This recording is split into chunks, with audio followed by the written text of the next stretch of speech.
ఈరోజు మనం ఒక విచిత్రమైన సందర్భాన్ని మనం ఆలోచిస్తున్నాం. ఇది నిజంగా అందరికీ ఉంటుంది. దీని గురించి మనం ధ్యానించాలి. ఎందుకంటే దేవుని ఎదుట మన పర్సనాలిటీ సరిగ్గా ఉండాలి అంటే ఈ పర్సనాలిటీ డెవలప్మెంట్ అనేది మన వాక్యంలోని చూడాలి. దేవునికి విరుద్ధమైన దాంట్లో మరొకటి గర్వం. ఇది తెలియకుండా మనలో ఉంటుంది, దోబుచ్చులాడుతుంది. గర్వం అనేది ఎగనెస్ట్ గాడ్ అంటే ఎస్, దేవునికి చాలా విరుద్ధంగా ఉంటుంది. కానీ మనం దేవునికి గర్వం చూపించం, కానీ ఎదుటోళ్ళ దగ్గర చూపిస్తాం. గర్వాన్ని గురించి వక్తలు కొన్ని లైన్స్ ఇచ్చారు.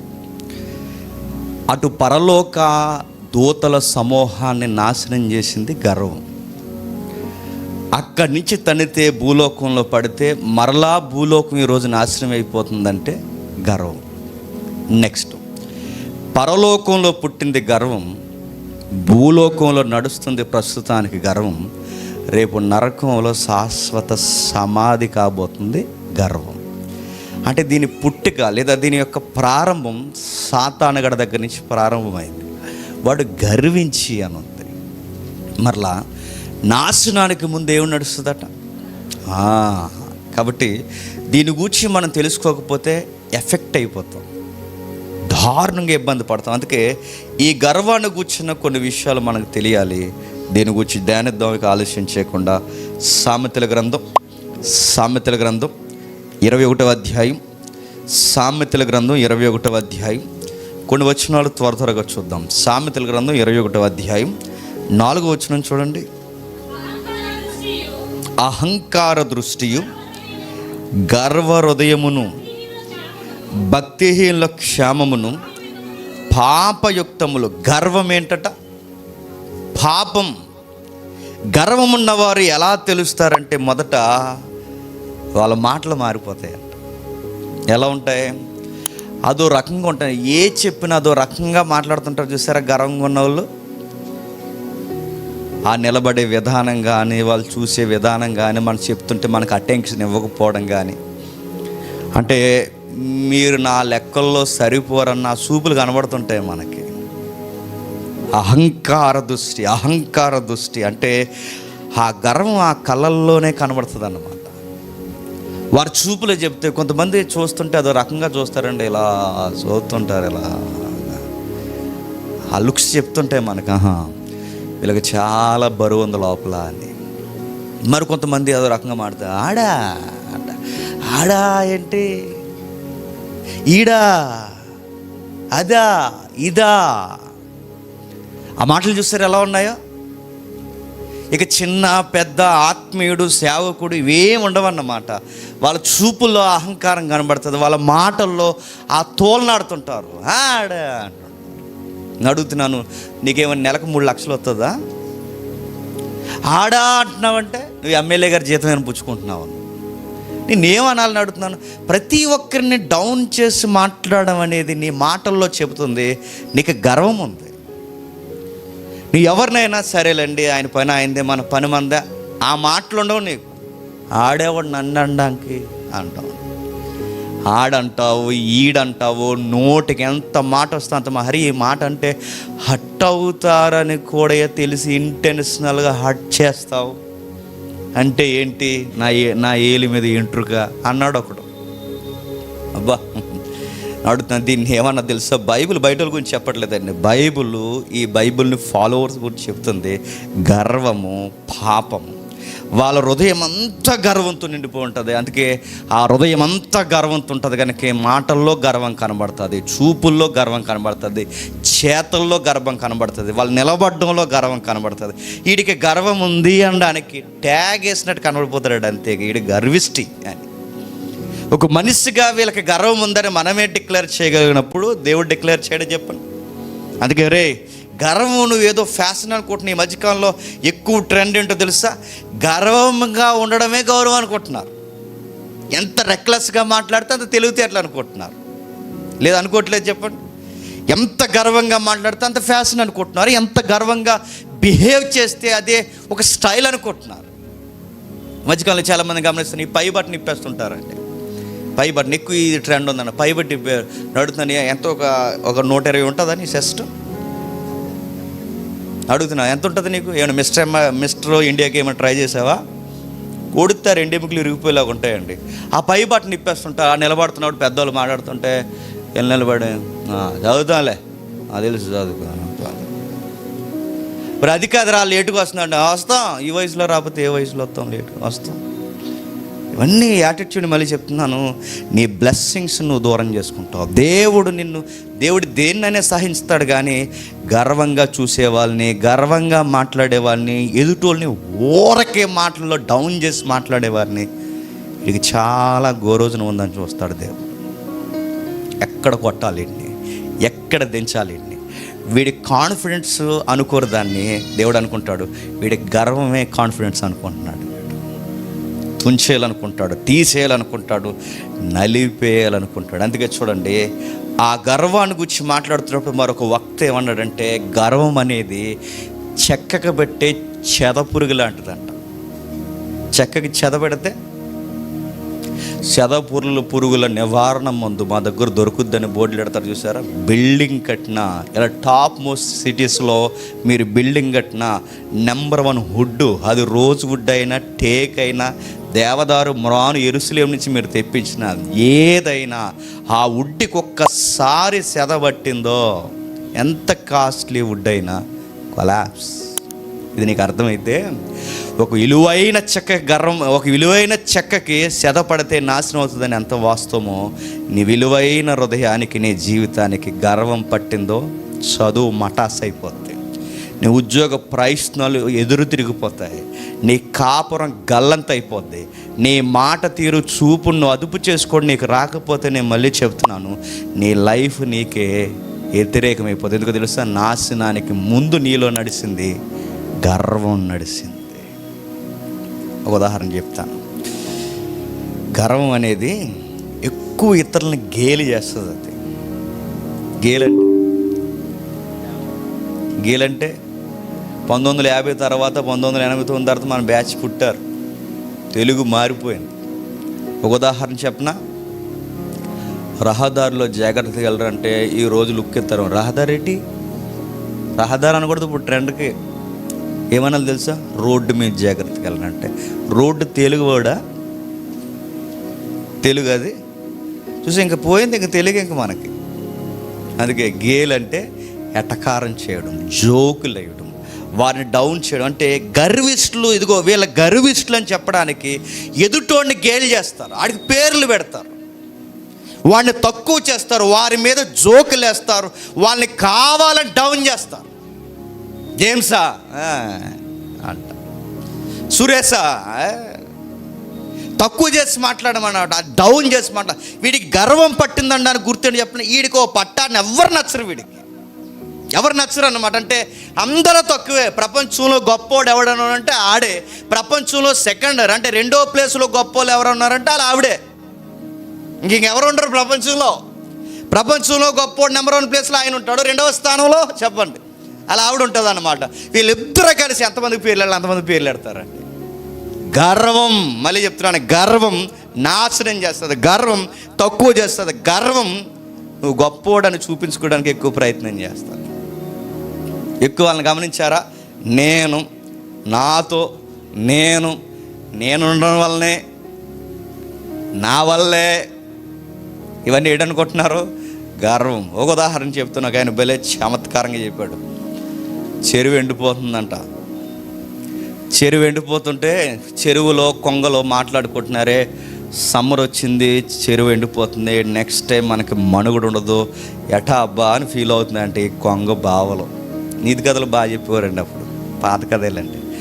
ఈ కొంగలు ఫీల్ అవుతున్నప్పుడు అందులో కప్ప ఉంది, వీళ్ళ ఫ్రెండే. ఎవరి ఫ్రెండు? కొంగల ఫ్రెండు. వీళ్ళు మాట్లాడుకుని డిస్కషన్ చేస్తున్నారు, నెక్స్ట్ మనకి ఎక్కడ నీరు పారుదల ఉంటే అక్కడికి వెళ్ళిపోదాం, మనం ఇక్కడ ఉండడం ఇంకా మన లైఫ్కి మంచిది కాదని డిస్కషన్ చేస్తుంటే అప్పుడు కప్ప అందంట, మరి నేనో అందంట, మరి నువ్వు ఎగరలేవుగా అందంట.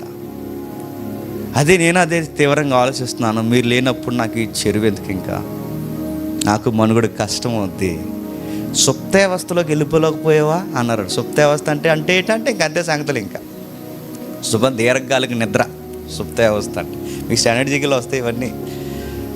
సుప్త వ్యవస్థలోకి వెళ్ళిపోలేమంటే వెళ్ళలేను, మీరు లేకపోతే ఫ్రెండ్స్ కదా మీరు అందంట. అయితే ఓ పని చేద్దాం, ఒక ఐడియా. మీ ఇద్దరం అటు ఇటు ఎగురుతాము, మధ్యలో కర్ర ఎడతాము. ఆ కర్ర పట్టుకున్నప్పుడు మేము చెరుకు ఒక నోరుతో మేము కర్ర అలా మేము నొక్కు పెట్టుకుంటాం. మధ్యలో నువ్వేం చేస్తావంటే నీ నోటుతో ఆ కర్రను పట్టుకో, వేరొక చెరువుకి వెళ్ళిపోదాం. ఏమంటావు ఫ్రెండ్ అంటే, సూపర్ ఐడియా, చెరువును మార్చేద్ది అన్నారు. అయితే రెడీ, కర్ర తెచ్చాయి, పట్టుకున్నాయి, ఎగురుతున్నాయి. ఎగురుతున్నప్పుడు పబ్లిక్ చూసి, అరే ఆశ్చర్యంగా ఉంది, అసలు ఈ కొంగలకి కప్పకి అసలు ఈ ఐడియాలజీ ఎలా వచ్చింది, ఇలా ఆలోచన అద్భుతంగా ఉందనగానే కప్పందంట, నేనే అన్నదంట. అని వదిలేసింది, కింద అడిగిపోయింది. నేను అడుగుతున్నాను, నువ్వు ఎగురుతున్నప్పుడు అసలు ఆ ఐడియా ఇచ్చింది ఎవరు? కొంగలు. ఆ కొంగలు తీసుకుని జాగ్రత్తగా వెళ్తున్నప్పుడు కింద పబ్లిక్ అరే ఐడియా ఎవరిదిరా భలే ఉందనగానే నాదే అందంట. కింద పడింది, చచ్చింది నడ్డిరిగి. నేను అడుగుతున్నాను, గర్వం ఎలా ఉంటుందో తెలుసా? సెల్ఫ్ ఎక్కువ ప్రయత్నం చేస్తుంది. గర్వం ఎలా ఉంటుందో తెలుసా? నేననే చూపించుకునే ప్రయత్నం. ఆ టైంలో కొంగలను తక్కువ చేద్దామని ప్రయత్నం చేసింది, చివరికి అదే చచ్చింది. గర్వం కూడా ఎదుటోళ్ళని తక్కువ చేద్దాం, జోకులు వేద్దాం, వాళ్ళని ఏదో ఒక గేలిచ్చేద్దాం అనుకుంటే వాళ్ళు ఏమవ్వరు చెప్పండి, నడ్డిరిగిపోద్ది. నీకు ఏదో ఒక రోజు గుర్తుపెట్టుకో. మరొక రెఫరెన్స్ చూడండి, ప్రసంగి గ్రంథం 7వ అధ్యాయం, కొంచెం జాగ్రత్తగా విందాం. ప్రసంగి గ్రంథం 7వ అధ్యాయం 8వ వచనం చూడండి. ప్రసంగి గ్రంథం 7వ అధ్యాయం 8వ వచనం. 7-8 చదవమ్మా.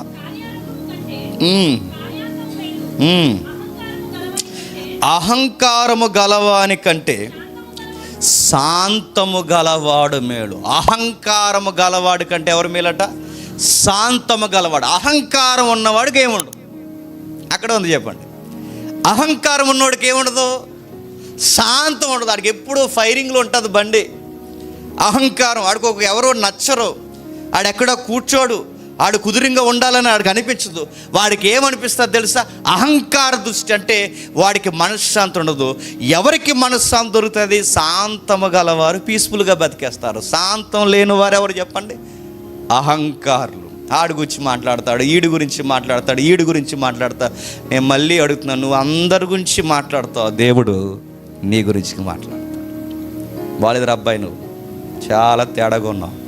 నువ్వు ఇలాగే ఉంటే నీకు చెబుతున్నాను, నీకు అహంకార దృష్టి కలిగి నీ హృదయం అంతా గర్వంతో ఉంటే నేను చెబుతున్నాను నీకు, నీ మీదకి కయ్యానికి నేనే దిగుతానన్నాడు దేవుడు. గుర్తుపెట్టుకో. ఎవరిని ఎవరికి తక్కువ చేయకండి.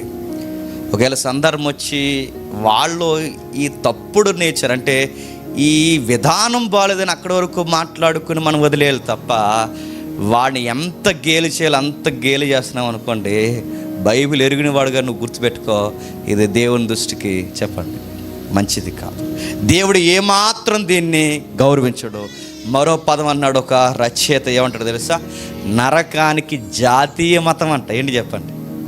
గర్వం. నరకానికి జాతీయ మతం ఏంటి? గర్వం. నెక్స్ట్, అన్ని వర్గాల మతం ఏంటి చెప్పండి? క్యాస్ట్ ఫీలింగ్ లేదు దీనికి. అన్ని వర్గాల మతం ఏంటి చెప్పండి? గర్వం. అంటే ఆ కులమోడు ఈ కులమోడు చిన్నోడు పెద్ద ఉండదు, అందరికి ఉండే మతం ఏంటి చెప్పండి? మతం అలా ఉంటుంది, అది గర్వం. అంటే గర్వం నాశనం చేస్తుందా? గర్వం ఇబ్బంది పెడుతుంటే ముందు నీకు మనశ్శాంతి లేకుండా చేస్తుంది.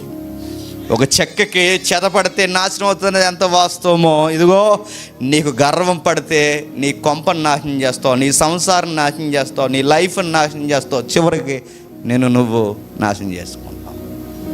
మరో మాట చూడండి, కొన్ని వచనాలు ఎక్కువ చూద్దాం. మలాకి గ్రంథం 13వ అధ్యాయం, క్షమించండి 3వ అధ్యాయం 13వ వచనం. మలాకి గ్రంథం 3వ అధ్యాయం 13వ వచనం. యెహోవా సెలవిచ్చినది ఏమనగా, నన్ను గూర్చి బహు గర్వపు మాటలు పలికి నిన్ను గూర్చి ఏమి చెప్పుతామని. వీళ్ళతో వచ్చిన అతిపెద్ద ప్రాబ్లం ఏంటి చెప్పిన? అనాల్సిన మాట అనేసి మేమేమన్నాం అంటారంట. సరాసరి వీళ్ళు ఎవరిని అన్నారు తెలుసా? యెహోవాని అనేసి వీళ్ళు అన్నారంట. మేము ఎప్పుడు అన్నాం అంటే గర్వానుకుండే మరొక దరిద్రం ఏంటి చెప్పిన అనేసి మర్చిపోతారు. మేము అనలేదే అంటారు. నువ్వు అన్నావు, అన్న నీకు గుర్తుండదు చెప్పండి? ఈ అన్న మాకు గుర్తుంటుంది. మేము ఎప్పుడన్నా ఆ మాట అంటే నువ్వు అన్నావు, నువ్వు ఖచ్చితంగా అన్నావు. ఆ మాట నీకెందుకు జ్ఞాపకం అంటే నువ్వు హట్ అవ్వలేదుగా. చెప్పండి, మేము హట్ అయ్యంగా. గుచ్చుకున్న వాడికి నొప్పి తెలుస్తుంది కానీ గుచ్చేసి నీకేం తెలుస్తుంది? మాకుంది ఇంకా గాయం, మాకు అర్థమవుతుంది, ఖచ్చితంగా మాకు గుర్తుంటుంది. అందుకే వాళ్ళు అంటున్నారు, మేము ఎప్పుడన్నాం, మేమేమన్నామంటే వీళ్ళ అలా ఎలా అనగలుగుతున్నారంటే ఆ మాట పెద్ద గాయం కాదనుకున్న ఆ గర్వంలో అనేసారు. కానీ ఆ మాట మనకి గాయం చేసింది. దేవుడే గాయపడ్డాడట గర్వపు మాటలకి. మీరు నన్ను పలానా రోజు మీరు ఇలా అన్నారు అంటే వాళ్ళు అన్నారట, మేము ఎప్పుడన్నాం? చూడండి, అన్నారు అన్నప్పుడు నోరు మూసుకూరుకోవాలి. మేము ఎప్పుడు అన్నారంటే దాన్ని ఏమంటారు చెప్పండి? గర్వం. ఒకవేళ అంటే అన్నాం, ఒకవేళ తెలుసో తెలియక అనేసామేమో, సారీ మై లార్డ్ అంటే అయిపోయేది. కానీ వాళ్ళు ఏమంటున్నారు? మేమన్నామా? నెవర్ మేము అన్నారట. అన్నారు అబ్బాయిలు. మీరు ఎలాగన్నారు తెలుసా? కింద చెప్తున్నాడు చూడండి. దేవుని సేవించుట నిష్ఫలము, ఆయన ఆజ్ఞలు గైకొని సైన్యములకు అధిపతిగా యెహోవాను సన్నిధిని మనం దుఃఖాకాంతులుగా తిరుగుట వలన ప్రయోజనమేమి? ఈ గర్వపు మాటలు. ఎంత భక్తిగా ఉంటే ఏముందండి? అందుకేనండి మానేసాం. ఏం చేస్తున్నాం? సారా అమ్మేస్తున్నామండి ఈ మధ్య. ఎంత భక్తిగా ఉంటే సుఖం ఏంటండి? మరి ఏదోటి చేయాలి కదండి. నేను అడుగుతున్నాను, ఇదే గర్వం. నువ్వు గర్వం అంటే పొగరగా గట్టిగా మాట్లాడమే కాదు, గర్వం అంటే మెత్తగా మాట్లాడడంలో కూడా గర్వం ఉంటుంది. ఏమాత్రం నువ్వు బయటికి కాళ్ళు ఎగరేయకుండా మాట్లాడడంలో కూడా గర్వం ఉంటుంది. వాళ్ళు అంటున్నారట, ఎంత భక్తిగా ఉంటే సుఖం ఉంటుంది. ఎవడున్నాళ్ళండి భక్తిపడు, మళ్ళీ నువ్వు లేవని ఇంకెవడు ఉండే. ఇంకా చాలామంది చూసారా, ఎవడున్నాడండి పుణ్యాత్ముడు? అందరూ బైబిల్ చెప్పింది కానీ అందరూ చెప్పండి పాపాత్మ. అంటే నువ్వు పాపం అయితే చెప్పండి, ఇంక మేము అందరూ నీ వెనకాల ప్లేస్లో ఉండాలన్నమాట. చూసారా, ఆ కాంటెక్స్ట్ తెలీదు, అర్థం తెలీదు. ఆ ప్రభు ఎందుకు ఆ మాట ఉపయోగించాడు ఏం తెలీదు. సమర్థించుకోవడానికి ఏమంటారు తెలుసా? ఎవరైనా ఏం భక్తి, చర్చికి వెళ్ళి 52 వారాలు వెళ్ళినాం, ఏం సుఖం అండి చర్చికి వెళ్ళి. అందుకేనండి భక్తి ఉండొచ్చు కానీ ఎంతవరకు చెప్పండి? అంతవరకు. బైబిల్లో ఎన్నో ఉంటాయండి, అవన్నీ పాడేతాయండి జేమ్స్ గారు. చెప్పండి, అన్నీ అలా చేసుకుంటే ఈ సొసైటీలో బతకగలం అనుకుంటున్నారా జేమ్స్ గారు? బతకలేమండి. అందుకే కాస్త అలాగ ఉండాలి. చెప్పండి, కాస్త ఇలాగ అలాగే ఉండు. నేను మరీ చెప్తున్నాను, కాస్త అలాగ ఉండాలి, కాస్త ఇలాగుంటే అలాగే ఉండరు. అయ్యా నువ్వు అలాగే ఉండు, నీ నడ్డి ఎరగొట్టే వరకు నీకు బుద్ధి అవ్వదు. ఎందుకు చెప్పినా, నువ్వు చాలా బ్యాన్లు చెప్తున్నావు. అలాగ ఉంటాడట, ఇలా ఎలాగుంటావు ఉంటే ఎలా ఉండు, లేదా అలా ఉండు, పోతే లోకంలో పో, లేదా ఇలా ఉండు. అలా ఎలా ఉంటానంటే అదే గర్వం అన్నాడు. దేవుడు గుడికి వెళ్ళడం, దేవునికి భక్తిగా ఉండడం, దేవుని ఆజ్ఞలు పాటించడం, ఇవన్నీ ఇదే వెళ్తాం, ట్రెడిషనల్గా వస్తాం తప్ప దాన్ని పూర్తిగా జీవితంలో అప్లై చేయాలంటే ఎలా కుదురుద్దండి? అందుకని మా వ్యాపారాలు మానలేము మేము అన్నారట. ఏ వ్యాపారం ఏంటి? ఎందుకంటే బ్యాందీ అమ్మేస్తారంట. బ్యాందీ అమ్మేసి మీరు సంఘానికి ఏమవుతారండి? అంటే సంఘంలో ప్రెసిడెంట్ గారు, ఆయనకి ఏమంటామండి? అది మరి అలా ఎలా అంటే అది అలాగే చెప్పండి, ఇది ఇలాగే. ఎంత గర్వంరా మీకు? బైబిల్ చెప్తుంది, రే మీరు ఎంత గర్వంగా యెహోవా ఎవడు నువ్వు అనలేదు. ఆ మాట అన్నది క్షమించండి, ఎవడు నువ్వు అనలేదు, నువ్వేంటి మాకని ఏం అనలేదు. అలా అన్న మాటల్లో ఒకటే, అంత భక్తిగా ఉంటే బతకలేమన్నారు. అదే గర్వం, అదే పాపం. అదే బైబిల్ చెప్తుంది, నువ్వు భక్తిని తక్కువ చేస్తున్నావు చూస్తే అది పాపం. గర్వపు మాటలు, గర్వం వలన మాటలు మారిపోతాయి, గర్వం వలన చెప్పండి చూపులు మారిపోతాయి. ఎదుటోళ్ళని తేడాగా చూస్తావు, ఎదుటోళ్ళని తక్కువ చేసి చూస్తావు, ఎదుటోళ్ళని తక్కువగా మాట్లాడుతావు. నీ మాటల్లో అర్థమవుద్ది ప్రతిదీ. మరో మాట చెప్తుంది ఈ మలాకి గ్రంథం అదర్ సైడ్ మరొక వ్యాఖ్యానం ఉంది. ఆ వ్యాఖ్యానం ఏంటో తెలుసా? వీళ్ళ దేవుడు పేరు చెప్పుకొని కూడా భక్తిగా ఉన్న వాళ్ళని తక్కువ చేస్తుంటారు. అంటే దేవుని పక్షాన్ని మాట్లాడతారు, దేవుని పక్షాన్ని నిలబడతారు. ఈ భక్తిగా ఉన్న ఎలాంటి వాళ్ళందరికీ నేను పేరు పెడుతుంటాను అనమాట. పెద్ద పెద్ద భక్తి ఏంటంటే సుధాకర్ అధ్యక్షుడు అంటాను అన్నమాట. అంటే నేను దేవుని పక్షాన్ని డిఫెన్స్ చేస్తున్నాను, కానీ దేవుడిని అడ్డెట్టుకుని ఎవరిని తక్కువ చేస్తున్నాను? ఇది కూడా గర్వమే, గుర్తుపెట్టుకోండి. ఇది కూడా గర్వమే. ఒకరోజు నాకు యాక్సిడెంట్ అయింది. నేను డ్యూటీ నుంచి వస్తున్నప్పుడు కాలు పడ్డాను. ఈ పడినప్పుడు అది బాగా ర్యాప్చర్ అయిపోయింది, బాగా ఇబ్బంది అయిపోయినప్పుడు ఒక ఊరికి వెళ్ళాం. అక్కడ ప్రేయర్ జరుగుతుంది, అందరూ మోకాళ్ళు వేస్తున్నారు. వాళ్ళ మోకాళ్ళు వేసినప్పుడు ఖచ్చితంగా ఆడు మోకాళ్ళు వేయమన్నాడు. నేను మోకాళ్ళు వేయలేనురా, నాకు కొంచెం చిన్న యాక్సిడెంట్ జరిగింది సరిగ్గా మోకాళ్ళ మీద. అంటే సరేరా నువ్వు నిలబడి ప్రార్థన చేయాలి కదండి. ఆ భక్తిపరుడు నన్ను ఏమన్నాడు తెలుసా? ఏమడకున్నా మోకాళ్ళు వేసే ధన్యత అందరికీ లేదురా, మాకే ఉందరా అన్నాడు. అబ్బా ఎంత భక్తో! ఏమన్నాడు చూసారా? మోకాళ్ళు వేసే ధన్యత నీకు లేదురా, మాకే ఉందని అంత మందిలో నన్ను అలా తక్కువ చేసి మాట్లాడితే నేను అడుగుతున్నాను, నీ భక్తి ఎదుటోడిని తక్కువ చేస్తుందంటే నువ్వు దేవుణ్ణి అడ్డెట్టుకుని అందరినీ సెల్ఫ్ డౌన్ చేస్తున్నావు. గుర్తుపెట్టుకో. చాలామందిని వాళ్ళంత ప్రేయర్ఫుల్గా ఉండరండి, వాళ్ళంత బైబిల్ స్టడీ చేయరండి, వాళ్ళంత సంఘానికి క్రమానుగతంగా ఉండరండి. ఈ మాటలు కూడా ఏంటో తెలుసా? సులువుగా నీలో కనబడుతున్న గర్వం. నువ్వు బైబిల్ చదువుతున్నావులే, ఇంకెవరిని చదవట్లేదు అనుకో. నువ్వు ప్రేయర్ చేస్తున్నావులే ముమ్మారు, ఇంకెవరు చేయట్లేదు అనుకో. నువ్వు చక్కగా భక్తికి అటెండెన్స్లో ఉన్నావులే, బాగానే ఉంది, కానీ ఇంకెవరు ఉండట్లేదు అనుకో. నువ్వు కార్యాలు జరిగిస్తున్నావులే, ఇంకెవరో చేయట్లేదు అనుకో. కానీ నువ్వు చేస్తున్నావని దాన్ని వంక పెట్టుకుని కూడా ఇతరులను తక్కువ చేస్తున్నావంటే నీ భక్తి నీకేమి నేర్పించింది చెప్పు? భక్తి నేర్పలేదు, నీకేమి నేర్పింది? గర్వం నేర్పింది. భక్తి గర్వం నేర్పుతుంటే ఎస్, ఇక్కడ భక్తి గర్వంగానే మాట్లాడుతున్నారు, ఇతరులను తక్కువ చేస్తున్నారు, బతికే వాళ్ళని కూడా చెడగొడుతున్నారు. అందుకే మలాకి అంటున్నారు, మీరు దేవునికి వ్యతిరేకంగా మాట్లాడారు. సామెతల గ్రంథం 6వ అధ్యాయం, సామెతల గ్రంథం 6వ అధ్యాయం, ప్రతి రిఫరెన్స్ రాసుకోండి. సామెతల గ్రంథం 6వ అధ్యాయం రాసుకోండి, మాకు పని లేదు, ఏకంగా మేము హృదయంలో రాసేస్తున్నామంటే గొడవ లేదు. ఇంకా సామెతల గ్రంథం 6వ అధ్యాయం 17వ వచనం. సామెతల గ్రంథం 6వ అధ్యాయం 17వ వచనం. అది ఏదనగా అహంకార దృష్టియు, కల్లలాడు నాలుకయు, నిరపరాధులను చంపు చేతులను, దుర్యాచనలు యోచించు హృదయమును, కీడు చేటకు త్వరపడి పరుగులెట్టు పాదములను, లేని వాటిని పలుకు అబద్ధ సాక్షి. ఇవన్నీ ఒకే కేటగిరీకి ఉన్నాయి. చూసారా? మళ్ళీ చదవండి ఆ కేటగిరీ. అవి ఏమనగా అహంకార దృష్టి. ఆ అహంకార దృష్టి వెనకాల ఏమొస్తుందట? కళ్ళలాడు నాలుక. నెక్స్ట్ నిరపరాధులను చంపేస్తారు. నెక్స్ట్ దుర్మార్గమైన ఆలోచనలు వచ్చేస్తాయి. నెక్స్ట్ కీడు చేయుటకు త్వరపడతారు. నెక్స్ట్ లేని వాటిని పలికే అబద్ధ సాక్షులుగా మారిపోతారు. అన్నదమ్ముల మధ్య చెప్పండి జగడాలు పుట్టించేస్తారు. ఇవన్నీ జరగడానికి సూపర్ మార్కెట్ లక్షణాలన్నీ దేన్ని బేస్ చేసుకుని ఉంటాయంటే చెప్పండి? గర్వం. తమ్ముడి దగ్గరికి అన్నయ్య మధ్యకి వెళ్ళి అంటాడు, నువ్వు కాబట్టి ఊరుకున్నా కానీ అన్నయ్య చెప్పండి, నేనైతే ఇంక వెనక ముందు చూడకపోదు అన్నయ్య, నువ్వు కాబట్టి ఊరుకుంటున్నావు. ఇలాగే నీ మంచితనం వదిలేస్తారు, రేపు పొద్దున్న ఏం చేస్తారు తెలుసా?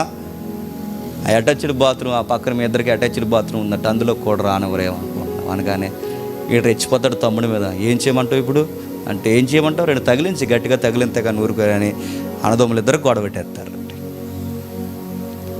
నేను కొంతమందిని గమనిస్తానండి, కొంతమంది ఉంటారు అక్కడ మాట ఇక్కడ చెప్తారు, ఇక్కడ మాట అక్కడ చెప్తారు. ఈ సైలెంట్గా ఉంటారు అన్నమాట, పాముల్లో, మెత్త వానపాముల్లో ఉంటారు. వాళ్ళు మన ఎదురుకు వచ్చినప్పుడు ప్రైజ్ లార్డ్ జేమ్స్ అని అంటారు, ఆడికి వెళ్ళినప్పుడు డేవిడ్ అన్న ప్రైజ్ లార్డ్ అంటారు. కానీ డేవిడ్ దగ్గరికి వెళ్ళి సుధాకర్ కోసం చెప్తారు. ఈ మధ్య జేమ్స్ అన్ని ఎక్కువ సుధాకర్ని హైలైట్ చేస్తున్నాడు, సురేష్ని ఎక్కువ ముందెట్టుకుంటున్నాడు, ఈ మధ్య మిమ్మల్ని తక్కువ చేస్తున్నాడు మీకు అనిపిస్తుంది. మీరు ఎలాగుంటే డేవిడ్ గారు కొన్ని రోజులకు మీరు మరుగైపోతారని. కానీ డేవిడ్కి వెంటనే లోపల నుంచి బీపీ వచ్చేద్దనమాట. ఏం చేయమంటావు? నిజమే, నేను అబ్జర్వ్ చేస్తున్నాను. ఆలోచించుకుంటే గొడవలేదు డేవిడ్ అలా ఉండడం మామూలుగా చెప్తున్నాను, ఆలోచించుకుంటే గొడవలేదు. కానీ నిజమే, ఈ మధ్య గమనిస్తున్నాను సురేష్ సుధాకర్ ఎక్కువ అవుతున్నారు ఈ మధ్య అని ఎక్కించేస్తుంటారు అనమాట. వీళ్ళందరూ ఈ దరిద్రులు ఎవరు చెప్పినా మెత్తగుండే గర్విష్ఠులు. గర్వంలో మెత్తగుంటారంటే మెత్తగుంటారు, మధ్యలో ఏం చేస్తారు చెప్పండి? చిచ్చులెట్టేస్తారు. అన్నదమ్ములు గొడవలు వేస్తారు, తోటిగోళ్ళ గొడవలు వేస్తారు, భార్య భర్తలు గొడవలు పెట్టేస్తారు. ఇంకో నీకు చెప్పాం కదా ప్రెగ్నెన్సీ టైంలో కొంచెం జాగ్రత్తగా చూసుకోవాలని. జాగ్రత్తగా చూసుకుపోతే ఏమవుద్దంటే, ఈ టైంలోనే జాగ్రత్తగా చూసుకోవాలని చెప్పింది మా పెద్దమ్మ తెలుసా. ఏమొద్దంట, గోడలు దూకేస్తారంట. గోడలు దూకేయడం అంటే ఇంక అంతకంటే డీటెయిల్గా అడుగు, తర్వాత బ్రేక్లో చెప్తానులే. ఈ టైంలో జాగ్రత్త చూసుకోవాలంటే అంటే ఏమవుద్దంటే లేటుకు వస్తారు ఇంటికి అందంట. అవునా అంటే ఈవిడ లెక్కలు వేసుకుంటుంది నుంచి. నిజమే, ఈ మధ్య 7:30కు వస్తున్నాడు, 6:30కు వచ్చేవాడు, ఏంటో మరి అంతే. ఇంకా అయిపోయింది, ఇంకా జగడమే. ఇంకా అదో రకంగా ఉంటారండి గర్విష్ఠులు. వీళ్ళ గర్విష్ఠులు ఎంత గర్విష్ఠులు అంటే, ఇదిగో వీళ్ళు ఎక్కడికి పోయినా వీళ్ళు ఏం చేస్తారు తెలుసా? జగడాలు పెడతారు, కల్లబొల్లు మాటలు మాట్లాడతారు, లేని అబద్ధాలు పలికేస్తారు. ఇవన్నీ కీడు కలిగించాలని పరుగులు తీస్తారు. ఇప్పుడు అర్జెంటుగా పరిగెట్టాలి. ఏం పరిగెట్టాలి? ఎందుకురా పరిగెడుతున్నా అంటే వాళ్ళిద్దరు విడిపోవాలి. ఇప్పుడు వాళ్ళిద్దరు విడిపోవాలంటే ఏదో పొల్లెట్టేయాలి. ఆ పొల కోసం ఎంత ఆతృతగా పరిగెడతారో, ఎంత సీరియస్ తీసుకుంటారో. ఇవన్నీ ఏంటివి? గర్వపు లక్షణాలు. గర్వం అనగానే చూపులు మాటల్లోనే కాదు, నువ్వు ఎదుటి వారి మధ్య పొలలబెట్టే వ్యవహారం కూడా గర్వమే. బ్రదర్ నువ్వు రావాలి, బ్రదర్ నువ్వు ఇలా ఉండాలి, బ్రదర్ నువ్వు నాకు తోడుంటే వ్యవహారం మామూలుగా ఉండదు బ్రదర్ అన్నారంటే ఏం చేస్తారా? మీ ఇద్దరు కలిసి ఈదులు ఇల్లన్నీ అమ్మేస్తారా? అడుగుతున్నా ఏం చేస్తారు? ఈ మాటలు చూస్తుంటే అనిపిస్తుంది, మరి మీరు ఈ మాటలన్నీ ఎలా ఉన్నా తెలుసా, త్వరలోనే ఏమవుతారు చెప్పండి, బంపర్ ఆఫరు, నాశనం అయిపోతారు. ఎదుటోళ్ళని పాడు చేయాలనుకుంటే నువ్వే పాడవుతావు, ఎదుటోళ్ళని గేలి చేయాలనుకుంటే నువ్వే గేలవుతావు, ఎదుటోళ్ళని ఇబ్బంది పెట్టాలనుకుంటే చెప్పు నువ్వే ఇబ్బంది పడిపోతావు. ఒక ఉదాహరణ చెప్తాను. చార్లెస్ స్పర్జన్ గారి దగ్గర ఒక శిష్యుడు ఉండేవాడట. చార్లెస్ స్పర్జన్ గారి దగ్గర శిష్యుడు ఒకరోజు, బాగా వినండి, ఈ చార్లెస్ స్పర్జన్ గారి దగ్గర ఉన్న శిష్యుడు ప్రసంగం చేయడానికి వెళ్ళాడట. శిష్యులు ప్రసంగాలు కొత్తగా చేస్తున్నప్పుడు ఎలా ఉంటారు చెప్పిన, లోపల అదొకటి నడుస్తుంటుంది, లోపల అలాగా వైఫై నడిచినట్టు నడుస్తుంది లోపల. ఆ పైకి వెళ్తున్నప్పుడు ఇలా వెళ్తున్నాడు సీరియస్గా, ఎరగొడతాను ప్రసంగం ఇంకా మామూలుగా ఉండదు, స్టేడియం దద్దర వెళ్ళిపోద్ది అని వెళ్తున్నాడు అన్నాడు పైకి. ఇలా ఇంకా అర్థమైపోవాలి సీన్ ఎలా ఉంటుందో. నేను అనలేను ఇప్పుడు, అర్థమవుతుందా? ఆ బైబిల్ అలా పట్టుకుని ఆ సూట్ ఇలాగా టై సెట్ చేసి ఇక చూడక మా చార్లెస్ గురువు గారిని మర్చిపోయేలా చెప్తానని ఎక్కాడంట. పైకి ఎక్కాడు. రండమ్మ కూర్చోండి. పైకి ఎక్కాడు. ఆ పైకి ఎక్కిన తర్వాత ఆ పైకి వెళుతుండగా స్టేడియంలో జనాలను అందరిని చూసి ఆ కంగారులో, ఆతృతలో ప్రసంగంలో పాయింట్లు మర్చిపోయాడు. అది చెప్పో, ఇది చెప్పాడు, ఇది చెప్పు, అది చెప్పాడు, అది చెప్పు, ఇది చెప్పి మొత్తం మీద కలగూరు వంటకం చేసేసి చెమటెక్కిపోయి ఆ ఇబ్బంది అయిపోయి రకరకాలు చెప్పేసి చార్లెస్ స్పర్జన్ గారు మొహం చూడలేక ఇలా కిందకు చూసి చెప్పేసి కిందకు వచ్చేసాడట. వచ్చేసాక చార్లెస్ స్పర్జన్ గారు సీనియర్ కనుక అబ్జర్వ్ చేశాడు. నీకో మాట చెబుతున్నాను మై సన్, నీకో విషయం చెప్తున్నా. నువ్వు పైకి వెళుతున్నప్పుడు చాలా గర్వంగా వెళ్ళావు, ప్రసంగం సరిగ్గా చేయలేనప్పుడు చాలా డల్లగా గొర్రెపిల్ల కిందకి దిగిపోయచ్చు. ఎందుకంటే నీ మనసు నీకు చెప్పింది నువ్వు ప్రసంగం సరిగ్గా చెప్పలేకపోయావు. పైకి వెళుతున్నప్పుడు చాలా గర్వంగా వెళ్ళావు, కిందకు వస్తున్నప్పుడు డల్లగా గొర్రె పిల్లలా వచ్చావు. ఇది గుర్తుపెట్టుకో, లైఫ్లో ఇది మైలురాయి లాంటిది. నువ్వు పైకి వెళుతున్న గర్వం అదే నిన్ను పాడు చేస్తుంది. కిందకు వస్తున్నప్పుడు నా గొర్రెపిల్ల స్వభావం ఇది నీకు నేర్పిస్తుంది. ఇప్పుడు గుర్తుపెట్టుకో, ఈసారి పైకి ఎప్పుడు వెళ్ళినా గొర్రెపిల్లల ఎల్లు, ప్రసంగం అయ్యేటప్పుడు వచ్చేటప్పుడు బాగా చెప్పాను, గర్వంగా కిందికి దిగు.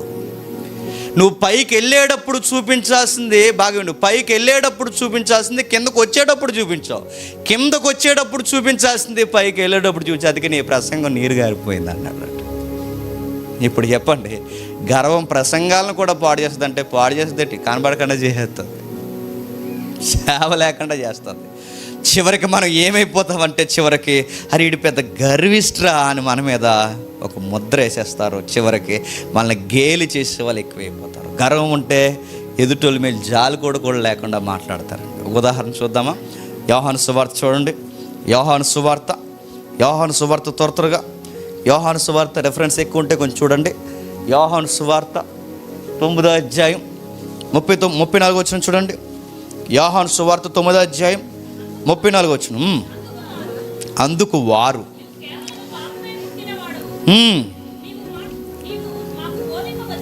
నీవు మాకు బోధింపవచ్చితివా?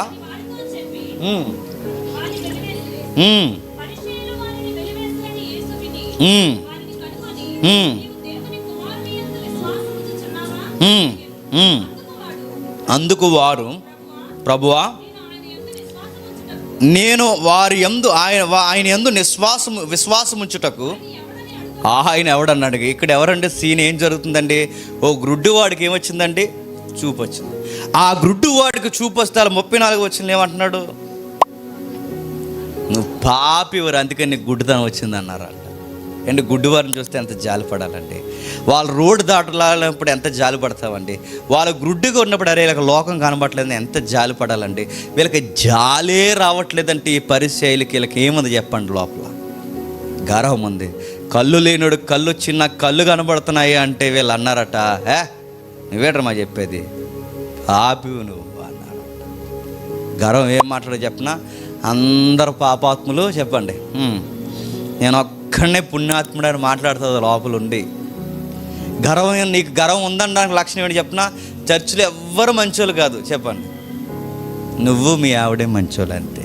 తర్వాత మీ పిల్లలు, థర్డ్ కేటగిరీ ఏంటి మీ పిల్లలు, తర్వాత మీ అబ్బాయికి పెళ్ళి అయితే మీ కోళ్ళు, తర్వాత ఇంక మీరే, ఇంక చర్చిలో ఇంకెవరో మంచోళ్ళు కాదు, చర్చిలో మీరే మంచోళ్ళు. మేము అందరం దుర్మార్గులం, పాపులం, దొంగలం, సారాముకునే బ్యాచ్ మేము అందరం.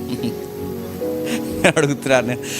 ఆ లుక్ ఎలా ఉంటుందో తెలుసా, వాళ్ళ యాటిట్యూడ్ అది చూపిస్తారు. అది ఖచ్చితంగా ఆ లక్షణాలు కనబడతాయంటే కనబడుతున్నాయి. చూడండి, వాళ్ళు అరే ఎదుటోడు, అరే లోపంతో ఉన్నాడు, గుడ్డివాడు, వీడి కళ్ళు వచ్చాయని కనీసం వాళ్ళ మీద దయ చూపించలేకపోతున్నారంటే, మీకు దయ కనబడకుండా, మీ కళ్ళు కనబడకుండా మిమ్మల్ని మూసేస్తున్నది ఏంటో తెలుసా, గర్వం. చిన్నోళ్ళకి పేరు పెడతారు, అరే కుంటోడ్రా నీకు జాలి ఉండదు, గుడ్డోడ్రా నీకు జాలి ఉండదు, అరే పేదోడ్రా నీకు జాలి ఉండదు. అందరినీ డౌన్ చేసి మాట్లాడుతూ, ఇది గర్వపు లక్షణాలు, గుర్తుపెట్టుకో. ఒకరోజు ఒక ఆయన ఉన్నాడు, ఆయన పేరు జాన్ ఎడ్వర్డ్ అని ఆయన ఒక ప్రసంగం చేశాడు.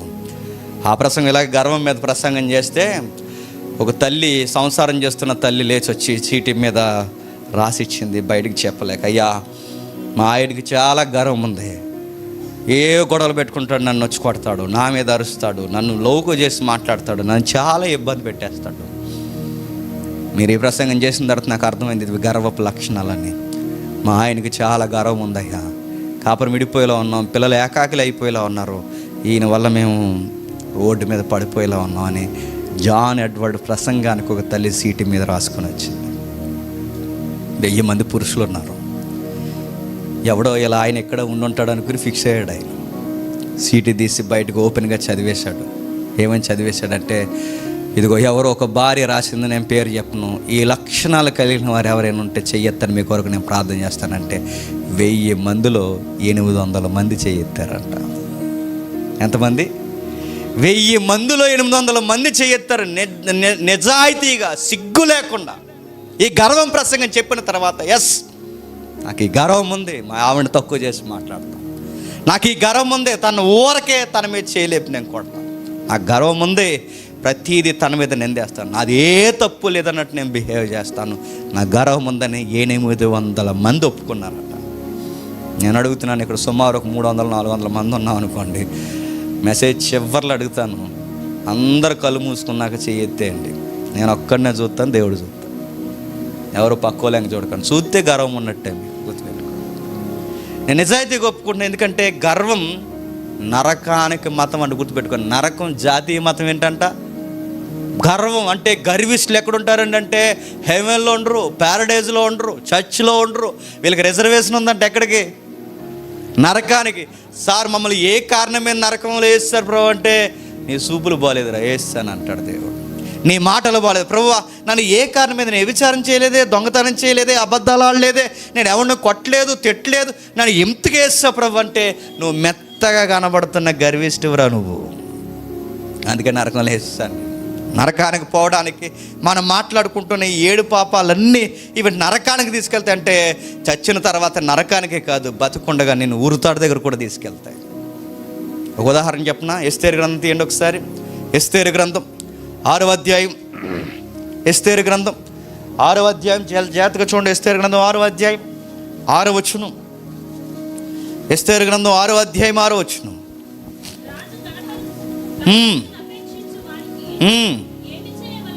ఎవరు ఇక్కడ ఈ క్యారెక్టరు? హామాను. హామాన్ ఎవరండి? గర్విష్టి. ఎంత గర్విష్టి అంటే వీడి ముందు యూదులు అస్సలు బాగుపడకూడదు, వీడి ముందు ఈ బానిసలు ఎప్పుడు అధికారంలోకి రాకూడదు, వీడి ముందు ఎవ్వరు గొప్పగా ఉండకూడదు. వీడెంత గర్విష్టి అంటే యూదులకే స్కెచ్ చేసి అందరికీ ఊరేసేద్దాం, ముందు మర్దుకేని లేపేద్దాను ఉరుతాడు రెడీగేటాడు. ఎంత గర్విష్టి అండి, మర్దుకేకి ఉరుతాడు రెడీ చేసాడట హామాను.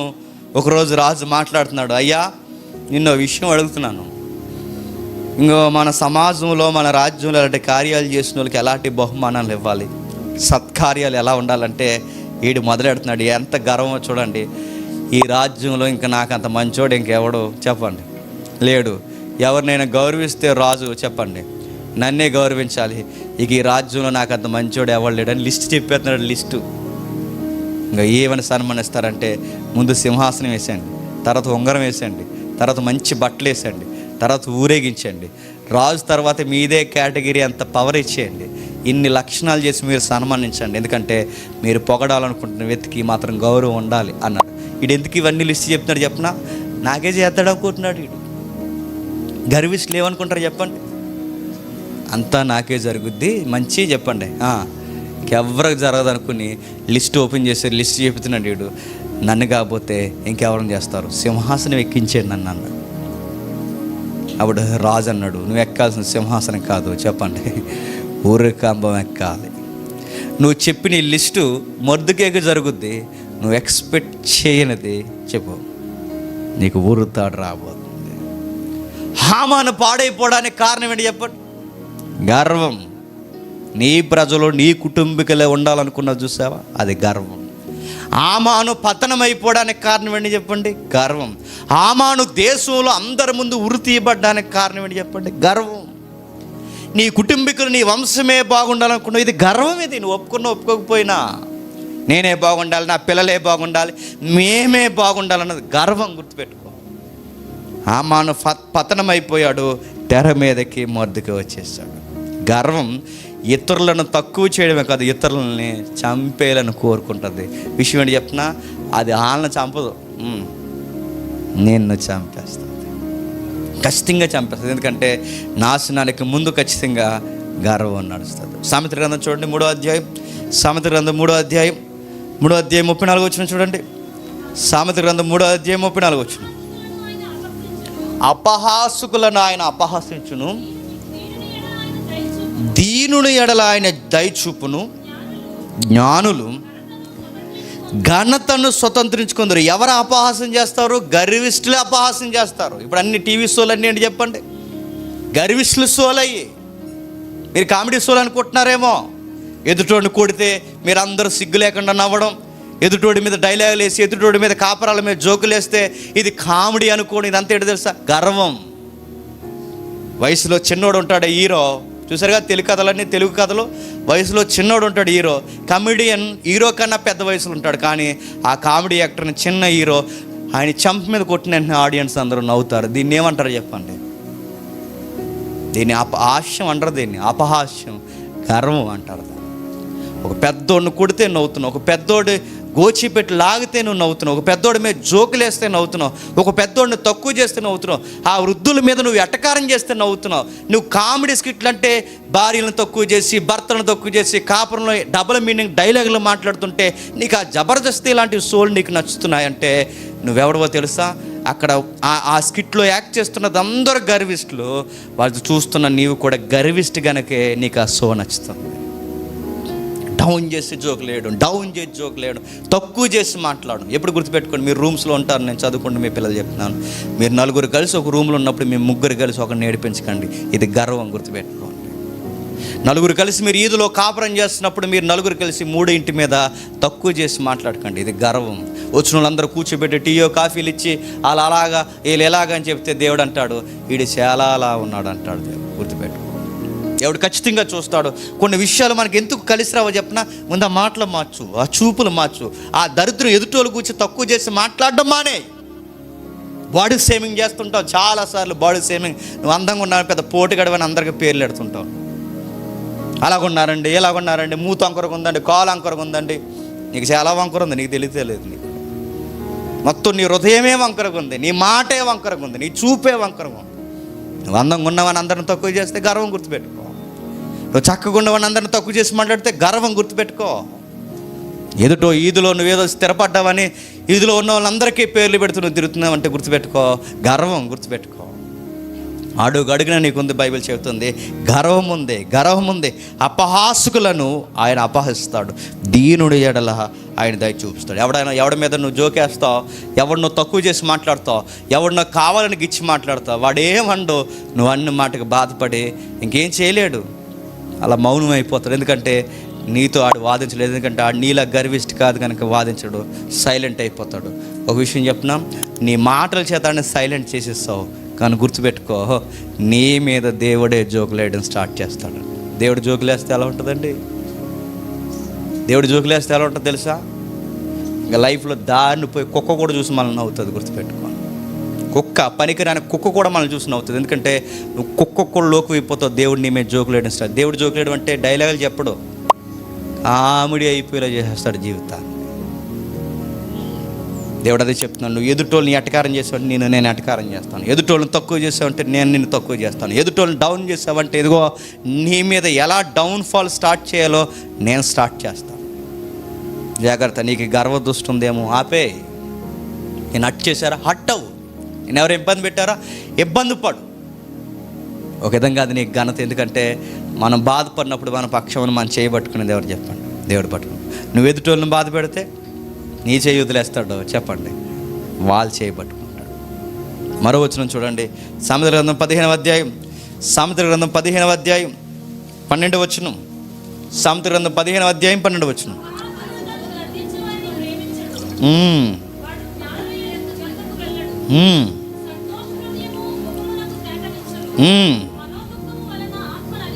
షేక్స్పియర్ చెప్పింది ఇదే చెప్తున్నాడు. చూడండి ఏమని చెప్తున్నాడు. సంతోషము పై 8వ వచనం 12వ వచనం నుండి, అపహాసకుడు తన్ను గద్దించు వారిని ప్రేమించడు, వాడు జ్ఞానుల యొద్దకు వెళ్ళడు. బాగా వినండి, గర్విష్ఠుకుండే మరో లక్షణం ఏంటట? బుద్ధి చెప్పేవాళ్ళు నచ్చరంటాడికి. బుద్ధి చెప్పే వాళ్ళకి వీడు ఏం చేస్తాడు చెప్పిన, వీడి పేర్లు ఎడుతుంటాడు. బుద్ధి చెప్పేవాడు వీడు ఏం చేస్తాడు తెలుసా, వీడు అపహాస్యం చేస్తుంటాడు. జ్ఞానపు మాట చెప్పరే, నీళ్ళు ఈ లక్షణాలు ఉన్నాయి మార్చుకోరనే వాడిని గద్దిస్తే వాడు వాళ్ళని ప్రేమించడట. గద్దించే వారిని ఏం చేస్తాడు చెప్పండి, వేసిస్తాడు. జేమ్స్ అంతేనండి, అలా మాట్లాడతాను. నాకు నచ్చలేదండి, ఈ చర్చికి రానండి. ఎందుకు రావు? నీ లక్షణాలన్నీ చెబుతున్నావని రానంటావు. నువ్వు ఎలా ఉండొద్దని చెబుతున్నావని రానంటావు. నువ్వు ఈ మధ్య నీకు అన్నీ గుచ్చెత్తున్నట్టు ఉన్నాయి ప్రసంగాలు. చెప్పు, ఈ మధ్య సిరీస్ అంతా అలాగ ఉంటుంది అందరికీ. ఈ సిరీస్ అంతా అన్ని లక్షణాలు అందరికీ కనబడతాయి. ఇది గుచ్చేస్తూ ఉంటుంది. మనకి ఎలా ఉంటుంది తెలుసా? లేదా ఇంక అయ్యే చెప్తాడు, నేను చేపు అవే చెప్తాను, అని చేపు అయ్యే చెప్తాను, ఇది చెప్పు, నీకు అదే ఉంది, నీకు అదే చెప్పాలి, నీకు అదే ఉంది. నీకు ఎంత థియలాజికల్ స్టడీ చెప్పి నీకు ఎక్కట్లేదు. ఆ దరిద్రం నీ గుండెల నుంచి పోవట్లేదు. అందుకే నీకు నీ పర్సనాలిటీ డెవలప్మెంట్ క్లాసులు చెప్పాలి. నీకు చెప్పాల్సింది తెలుసా, మార్చుకో. నీ గద్దిస్తున్నప్పుడు నీకు నచ్చట్లేదంటే, నీకు నిన్ను గుణపరచాలనుకున్న వారికి నీకు నచ్చట్లేదంటే గుర్తుపెట్టుకో, నీకు వాళ్ళు ఏమాత్రం గిట్టట్లేదంటే నువ్వు జ్ఞానుల సహవాసాన్ని తోలనాడుతున్నావు. జ్ఞానుల సహవాసం నువ్వు తోలనాడి ఒక జోగి జత నువ్వు కడితే నువ్వేమవుతావు చెప్పు? ఆడో జోగి చెప్పు, నువ్వు జోగి అవుతావు. మీ ఇద్దరు కలిసి ఏం రాలుతారు? ఏం రాలుతారు? ఫాగ్ రాలుతుందా? ఏం రాలుతుంది చెప్పండి? బూడిద రాలుతుంది. జోగి రాసుకుని చివరికి మీ ఇద్దరికి బూడిదే మిగులుతుంది. గుర్తుపెట్టుకోండి. ఒక జ్ఞాని గద్దిస్తున్నప్పుడు గర్వంగా ప్రవర్తించుకో. వాడు చెబుతున్న మాట నిజమే సార్, 4 లక్షణాలు ఉన్నాయి, నేను ఒప్పుకుంటున్నాను, నేను దేవుడిని క్షమించమని అడుగుతానని ఒప్పుకోవాలి. ఇంకా లక్షణాలు ఎలా ఉంటాయంటే, మనం బాగా చదువుకున్నాం అనుకోండి చెప్పండి, ఆడు పాస్ అవడం అందే ర్యాంక్, ఇది లక్షణమే. గుర్తుపెట్టుకో. నీకు బాగా డబ్బులు ఉన్నాయనుకో చెప్పు, ఏమంటావు చెప్పు? డబ్బులు ఉంటాయి. ఎదుటోళ్ళని వాళ్ళు వేసుకున్న డ్రెస్ కూడా నువ్వు మాట్లాడడం స్టార్ట్ చేస్తావు.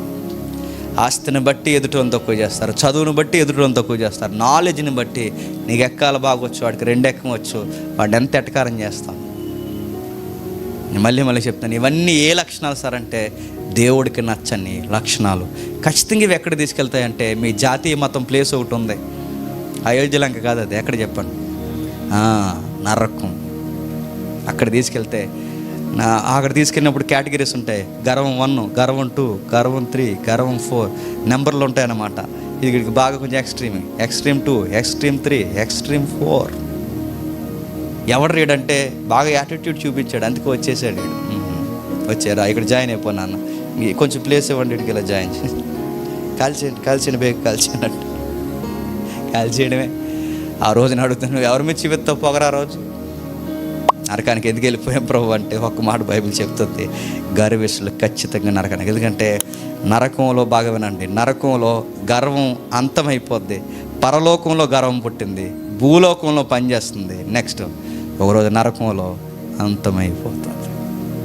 మరో మాట చూడండి, సామెతల గ్రంథం 13వ అధ్యాయం, సామెతల గ్రంథం 13వ అధ్యాయం, క్షమించండి, కీర్తన గ్రంథం 13వ అధ్యాయం 131వ అధ్యాయం. కీర్తన గ్రంథం 131వ అధ్యాయం మొదటి వచనం నుండి. యెహోవా నా హృదయము అహంకార దృష్టి కాదు, నా కన్నుల మీద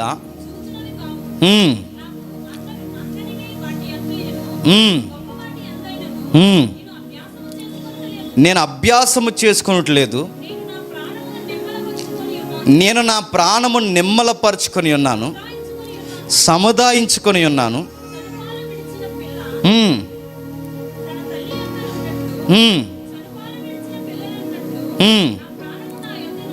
నా ప్రాణము నా యొద్దనున్నది.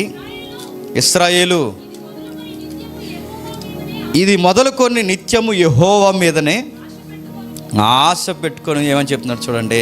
మళ్ళీ చూద్దాం ఒకసారి. ఎంత? 103, 101, 131వ కీర్తన మొదలు వచ్చినండి. యెహోవా నా హృదయము అహంకారము గలది కాదు, నా కన్నులు మీదు చూసినవి కాదు. బతిమాలు కొట్టినట్టు చూడండి. యెహోవా నా హృదయంలో అహంకారం గలది కాదు. ప్రార్థన ఎలా చేయండి చెప్పండి ఈ లెసన్ అయిన తర్వాత. ప్రభువా నా హృదయంలో అహంకారము ఒకవేళ ఉంటే తీసే ప్రభువా. ప్రభువా నా కన్నులకి అహంకారం ఉంటే తీసే ప్రభువా. నాకు అంధత్వం కలిగి ఉంటే తీసే ప్రభువా. అభ్యాసం చేసుకోవడానికి నాకు దయచేయ ప్రభువా. ఒక కీర్తనకారుడు బతిమాలు కొట్టినాడు దావీదు, నా హృదయంలో అహంకారం ఉంటే ప్రభువా నాకు తీసే తీసే తీసే. ఒప్పుకుందామా? మీ చదువులను బట్టి కానీ, మీ స్థితిని బట్టి కానీ, మీ సామర్థ్యం బట్టి కానీ, మీ ఉద్యోగాలను బట్టి కానీ, ఎదుటోళ్ళు మీకు తెలియకుండా ఇప్పటివరకు మీ లైఫ్లో ఏ రోజైనా తక్కువ చేసి ఉంటే ఒప్పుకుందాం. దేవా తప్పు చేసాం ప్రభువా, ఒప్పుకుంటున్నాం. అతిశయించకూడదా అంటే అతిశయించవచ్చు. ఎవరిని బట్టి అతిశయించాలి తెలుసా? ప్రభువును బట్టి అతిశయించాలి. అతిశయం వేరు, చెప్పండి, గర్వం వేరు. ఎక్కడుందా మాట? మొదటి కొరింథీ పత్రిక మొదటి అధ్యాయం, మొదటి కొరింథీ పత్రిక మొదటి అధ్యాయం 31 వచనం చూడండి. మొదటి కొరింథీ పత్రిక మొదటి అధ్యాయం. అతిశయించువాడు ప్రభువునందే అతిశయించవలెను అని రాయబడినది నెరవేరినట్లు దేవుని మూలముగా ఆయన మనకి జ్ఞానమును, నీతియు, పరిశుద్ధతయు, విమోచనమాయను. ఎలా అతిశయించాలంటే అతిశయించేవాడు దేన్ని బట్టి అతిశయించాలి? ప్రభువుని బట్టే. నువ్వు బాగా చదువుకుంటున్నా అంటే నీ నోటంటే ఏం రావాలి చెప్పండి? నాకు దేవుడు ఇచ్చాడండి ఈ చదువుని, అందుని బట్టి దేవుని స్తుతిస్తున్నా అంటే నిన్ను పొగిడేటప్పుడల్లా, ప్రజలు నిన్ను పొగుడుతున్నప్పుడల్లా ఎవరిని ముందెట్టేయాలి? దేవుని ముందెట్టేయాలి. నేను పొగుడుతున్నప్పుడు ఎస్ నేను చదవకపోతే ఇంకెవడు చదువుతాడు అనుకున్నా యూనివర్సిటీలో అనకూడదు. దేవుని పక్క దోస్తున్నావు, ఆ మహిమ చెప్పండి నువ్వు దొంగిలించాలను. కొన్ని పదాలు రాశాడు చూడండి. దేవుని మూలముగా ఆయన మనకి నేర్పిన జ్ఞానము, నీతి, పరిశుద్ధత. నేను బాగున్నానని ఎవరన్నా అన్నారంటే దేవుని దయ వలన బాగున్నానండి. మీకు మంచి జ్ఞానం ఉందండి అంటే అవునండి దేవుని దయ వల్ల నాకు జ్ఞానం ఉందండి, దేవుని దయ వల్ల స్థితి ఉందండి, దేవుని దయ వల్ల వస్తువులు ఉన్నాయండి, దేవుని దయ వల్ల ఈ రోజున గుప్పెడు మెతుకులు తినగలుగుతున్నామండి, దేవుని దయ వల్లే జీవిస్తున్నామండి, దేవుని దయ వల్లే బిడ్డలు కలిగి ఉన్నామండి, దేవుని దయ వల్ల. దేవుడి దయ, దేవుడి దయ, దేవుడి దయ. బాగా స్థిరపడ్డారండి. ఎస్ దేవుని దయ వల్ల స్థిరపడ్డామండి. చక్కగా మంచి ఉద్యోగం కొట్టారండి. అవునండి దేవుని దయ వల్లే ఉద్యోగం కొట్టామండి. అలా కాకుండా మంచి ఉద్యోగం కొట్టారనగానే రోజుకి ఎన్ని గంటలు చదివాళ్ళు తెలుసా? ఎన్ని గంటలు చదివేవాడివి? 16 గంటలు చదివేవాడు. పోయింది, దేవుడిచ్చిన గ్రేస్ అంతా పోగొట్టేస్తాం. మంచిగా స్థిరపడ్డారండి అంటే స్థిరపడ్డామండి. మేము ఎక్కడ పని చేసేవాళ్ళు తెలుసా? ఆ రోజుల్లో మేము అలా వచ్చామండి, కింద నుంచి ఆ ఇంట్లో పాస్ పని చేసేవాళ్ళం అండి, కష్టపడి పైకి వచ్చామండి. పోయింది. కష్టపడినా నేను దీవించాలంటే ఎవరు దీవించాలి చెప్పు? దేవుడే. కష్టపడిన వాళ్ళందరూ స్థిరపడిపోతున్నారా? ఉద్యోగాలు చేసిన వాళ్ళందరూ స్థిరపడిపోతున్నారా? బయటికి వెళ్ళి డబ్బులు దాచిన వాళ్ళందరూ స్థిరపడిపోతున్నారా? కానీ నువ్వు స్థిరపడుతున్నావంటే దేవుడు దయ చూపించాడు నీ మీద. గుర్తుపెట్టు, నువ్వు సంపాదించిన డబ్బుల మీద దేవుడు దయ ఇచ్చాడు, నీ ఉద్యోగం మీద దయ ఇచ్చాడు, నీ కుటుంబం మీద దయ చూపించాడు కనుకే దేవుడు అన్నిటి దయ నీ మీద కుమ్మరించాడు కనుకే ఈరోజు బాగున్నావు. ఈరోజు నువ్వు బాగున్నావని నేను కష్టపడ్డామండి, ఆ ఎదవ కష్టపడలేదు, అందుకడు అక్కడ ఉండిపోయాడు, మేము ఎక్కడ ఉండిపోయాం అనుకో. వాడు గుర్తుపెట్టుకో, మేము కష్టపడ్డామండి, వాడు కష్టపడ్డాడు. ఎందుకో దేవుడు మా మీద దయ చూపించాడండి. మరి ఎందుకో వాడు దేవుడికి దూరం ఉన్నాడేమో మాకైతే తెలీదు. దేవుని దయ వల్ల ఈరోజు మేము బాగున్నామండి. ఎందరో చదువుకున్న వాళ్ళు ఉన్నారండి, ఎందరో చదువుకున్న మేధావులు ఉన్నారండి, కానీ ఈ చదువుల మధ్య, ఈ పోటీల మధ్య ఎక్కడో చివరిన మాకు ఉద్యోగం వచ్చిందంటే దేవుడు కలగ చేసుకోకపోతే ఇంకెవరు ఇస్తారండి ఉద్యోగం? ఇది గుర్తుపెట్టుకోండి. చాలామంది చదువుకుంటున్నారండి, పాస్ అవ్వట్లేదు. పెట్టుబడులన్నీ పెట్టిన తర్వాత వారు పాస్ అవ్వలేనందుకు వాళ్ళు సూసైడ్లు చేసుకుని చచ్చిపోతున్నారు. ఈరోజు మా అమ్మ నాన్నకు కానీ నాకు కానీ ఏ అగౌరవం లేకుండా ఈరోజు నేను ప్రతి సబ్జెక్ట్ నాకు జ్ఞాపకం ఉండి రాసి నేను పాస్ అవుతున్నాను. నిజంగా దేవుడు నాకు ఆ జ్ఞాపకం శక్తి ఇచ్చాడండి అని దేవుని ప్రైజ్ చేయాలి. గుర్తుపెట్టుకోండి. మంచి పాట పాడవనుకో, దేవుడు ఇచ్చాడండి స్వరం. నాకు అసలు ఏ గమకాలో తెలియవండి, దేవుని దేవాలు నేను పాడుతున్నానండి, దేవుడిచ్చిన స్వరమేనండి, ఆయనకు మహిమపరచాలి. గుర్తుపెట్టుకోండి. మన పాటను బట్టి ఎవరిని తక్కువ చేయకూడదు, మన ప్రసంగాలు బట్టి ఎవరిని తక్కువ చేయకూడదు, మన ఆస్తులను బట్టి ఎవరిని తక్కువ చేయకూడదు, మన ఉద్యోగాన్ని బట్టి ఎవరిని తక్కువ చేయకూడదు, మనకున్న స్థితిని బట్టి ఎవరిని తక్కువ చేయకూడదు. ఒకవేళ తక్కువ చేస్తే నీ మీద కాలు రగడేయడానికి దేవుడు వస్తాడు. గుర్తుపెట్టుకో. దీనులను ఎదిరించిన వాడిని, బైబిల్ ఎలా ఉంది, దీనులను ఎదిరించిన గర్విష్ఠులను దేవుడు ఎదిరిస్తాడంట. అభాగ్యులను ఎదిరించే గర్విష్ఠులను దేవుడు ఎదిరిస్తాడు. నీకు ఇచ్చిన వాటితో ఎదుటలను తక్కువ చేస్తున్నావు కదా, తీసి పడేస్తా అంటారు. గుర్తుపెట్టుకో. ఆస్తిని బట్టి గర్విస్తున్నావా, తీసేస్తాను. ఉద్యోగాన్ని బట్టి గర్విస్తున్నావా, తీసేస్తాను.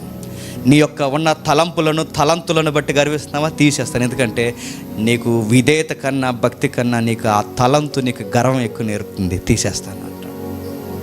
బైబిల్ చెప్తుంది అడుగడుగునా, అయ్యా నన్ను ఎలా ఉండమంటావంటే, అతిశయించేవాడు ప్రభువు నందే అతిశయించా. నేను బాగా ప్రసంగం చెప్పాను అనుకోండి, ఎస్ నాకు దేవుడు ఆ మెరుగైన వరం ఇచ్చాడు సార్, దేవుని దయవల్ల చెప్పగలుగుతున్నాం. ఎక్కడ మా పల్లెటూరు అండి, ఎక్కడ ఈరోజు సిటీల్లో సేవ అండి, దేవుని దయవల్లే మేము సేవ చేయగలుగుతున్నాం. ఆయన కలగ చేసుకోకపోతే ఈ అభాగ్యులమైన మేము ప్రసంగాలు చెప్పలేం. ఈ ప్రైజింగ్ ఎప్పుడు నాలో ఉండాలి. అలా కాకుండా ఎవడో మనలా చెప్పలేడు, మనమే బాగా చెప్తున్నాం, అందరూ స్టేటస్లో మనయే పెట్టుకుంటున్నారంటే నాకు ఎడతాడు స్టేటస్ ఒకరోజు దేవుడు. జేమ్స్ గారికి గర్వం వచ్చింది అని మొన్న మధ్య నేను డైలాగ్ విన్నాను, లైవ్ చూస్తున్నారు అనుకుంటా, వాళ్ళు చెప్తున్నాను నేను, వాళ్ళకి లోకల్గా గొడవలు ఉన్నాయి. కానీ మనం ప్రసంగికులకు ఎదురుతో మాట్లాడతాం, తప్పదు కదండి, మనం మాట్లాడాలి, వాళ్ళతో కానీ వీళ్ళతో మాట్లాడితే వాళ్ళకి నచ్చదు, వాళ్ళతో మాట్లాడితే వీళ్ళకి నచ్చదు. నాకు ఎక్కువగా ఒక బ్రదర్ దగ్గరగా ఉన్నాడని, అందులో ఒక బ్రదర్ ఏమన్నాడు తెలుసా, అస్తమాలు ఎందుకు జేమ్స్ని తీసుకొస్తారు, అస్తమాల జేమ్స్ ఎందుకు విని జేమ్స్ ప్రసంగాలు అస్తమా, కొత్తగా ట్రై చేద్దాం అన్నాడు. ఈ మాట నాకు ఏమడిపోయింది, చెప్పేస్తారు ఖచ్చితంగా, ఎవడొకడో చెప్పేశాడు. నేను అడుగుతున్నాను, ఆ లైవ్ చూస్తున్నారు అనుకుంటా, ఆ మాట నాకు ఎప్పుడైతే తెలిసిందన్నారో రేపొద్దున వాళ్ళకి ఎదురు పడతాను, మళ్ళీ నా ముఖం చూడగలరా ఖచ్చితంగా నేను అడుగుతాను, ఏమన్నా ఆ ప్రసంగాలు వద్దన్నావంట, ఎవరినో కొత్తగా తీసుకొని, నేను మొహం లేకుండా అడుగుతాను, కొత్తగా ఎవరినో తీసుకొస్తానావంట, సారీ అన్న, నీకు నచ్చేలా చెప్పడానికి నేను ప్రయత్నం చేస్తాను అంటాను. ఆ రోజు ఏమైపోతాడు చెప్పండి, చచ్చిపోతాడు ఇంకా ఆ రోజు, నీకెళ్ళి తెలిసిపోయింది అని. నేను అనలేదంటాడు, అనలేదన్నామంటే అబద్ధం, నేను అన్నానంటే నన్ను ఎంత డౌన్ చేస్తావో అది గర్వం. నేను ఎందుకు ఈ మాట చెప్తున్నాను తెలుసా, గుర్తుపెట్టుకోండి, మనం వేసే తూకాల తోకాల దేవుడు కూడా మనకే చెప్పండి తూకం చూస్తాడు, ఖచ్చితంగా తూకాలు వేస్తాడు దేవుడు, ఖచ్చితంగా చూస్తాడు. అందుకే పౌలు నేర్పుతున్నాడు, ఏది అతిశయించినా ప్రసంగాన్ని బట్టి, పాటను బట్టి, ఆస్తిని బట్టి, ఉద్యోగాన్ని బట్టి, దేన్ని బట్టి మనం అతిశయించినా దానికి ముందు మనం ఎవరిని పొగిడేయాలి చెప్పండి. నా దేవుడి వల్ల ఇలా ఉన్నా అండి, మా దేవుడు లేకపోతే ఈరోజు మేము లేవు సార్.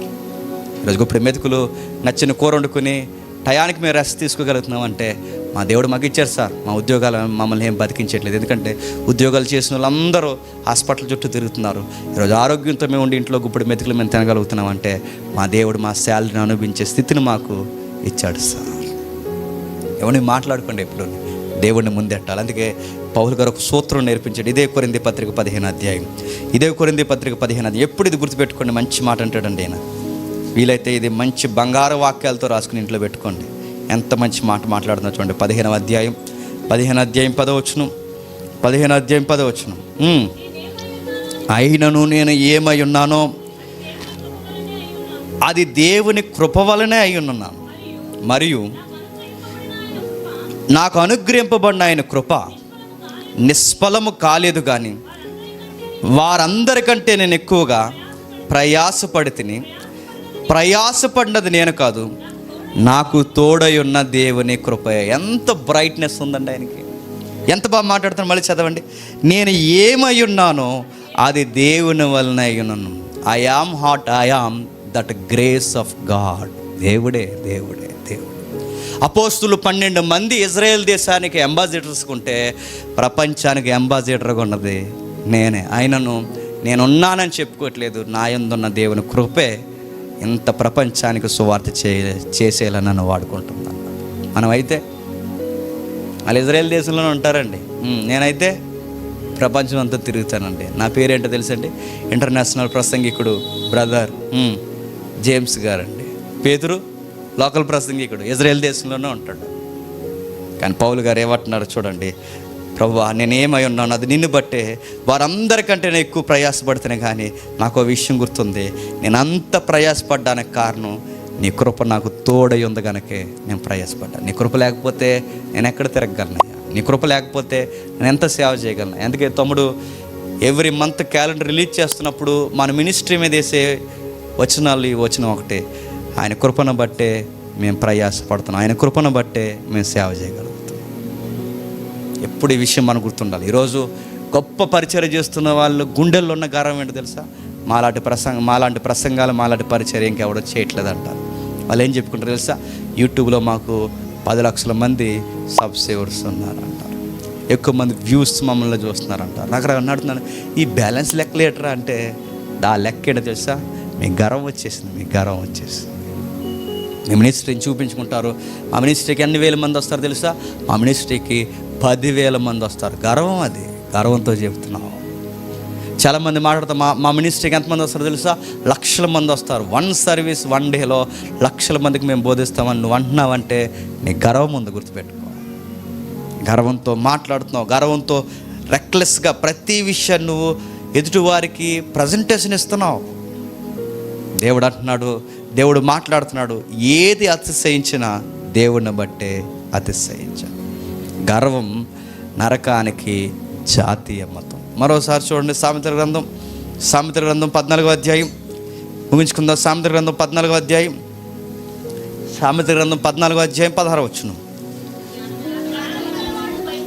జ్ఞానము గలవాడు భయపడి కీడు నుండి తొలగును, బుద్ధిహీనుడు విర్రవీగి నిర్భయముగా తిరుగును. ఏం చేస్తాడట, జ్ఞానం గలవాడు తగ్గించుకొని పక్కకు పోతాడు, బుద్ధిహీనుడు ఏమంటాడు, ట్రైన్కి ఎదురైపోయి అంటాడు, రావే అంటాడు. ఎవరిని, ట్రైన్ రమ్మంటే ఏమవుతుంది, తొక్కించుకుని వెళ్ళిపోద్ది. ఏం చేస్తుంది చెప్పు, బస్సుకి ఎదురు నిలబడి ఎవడికి తల్లించేది లేదు, ఇక్కడ బస్సు అయితే తగ్గం అన్నాడు అనుకోండి, ఏమవుద్ది, తీసిపోద్ది. అంత బస్సుతో పాటు పోతావు బల్లిలాగా.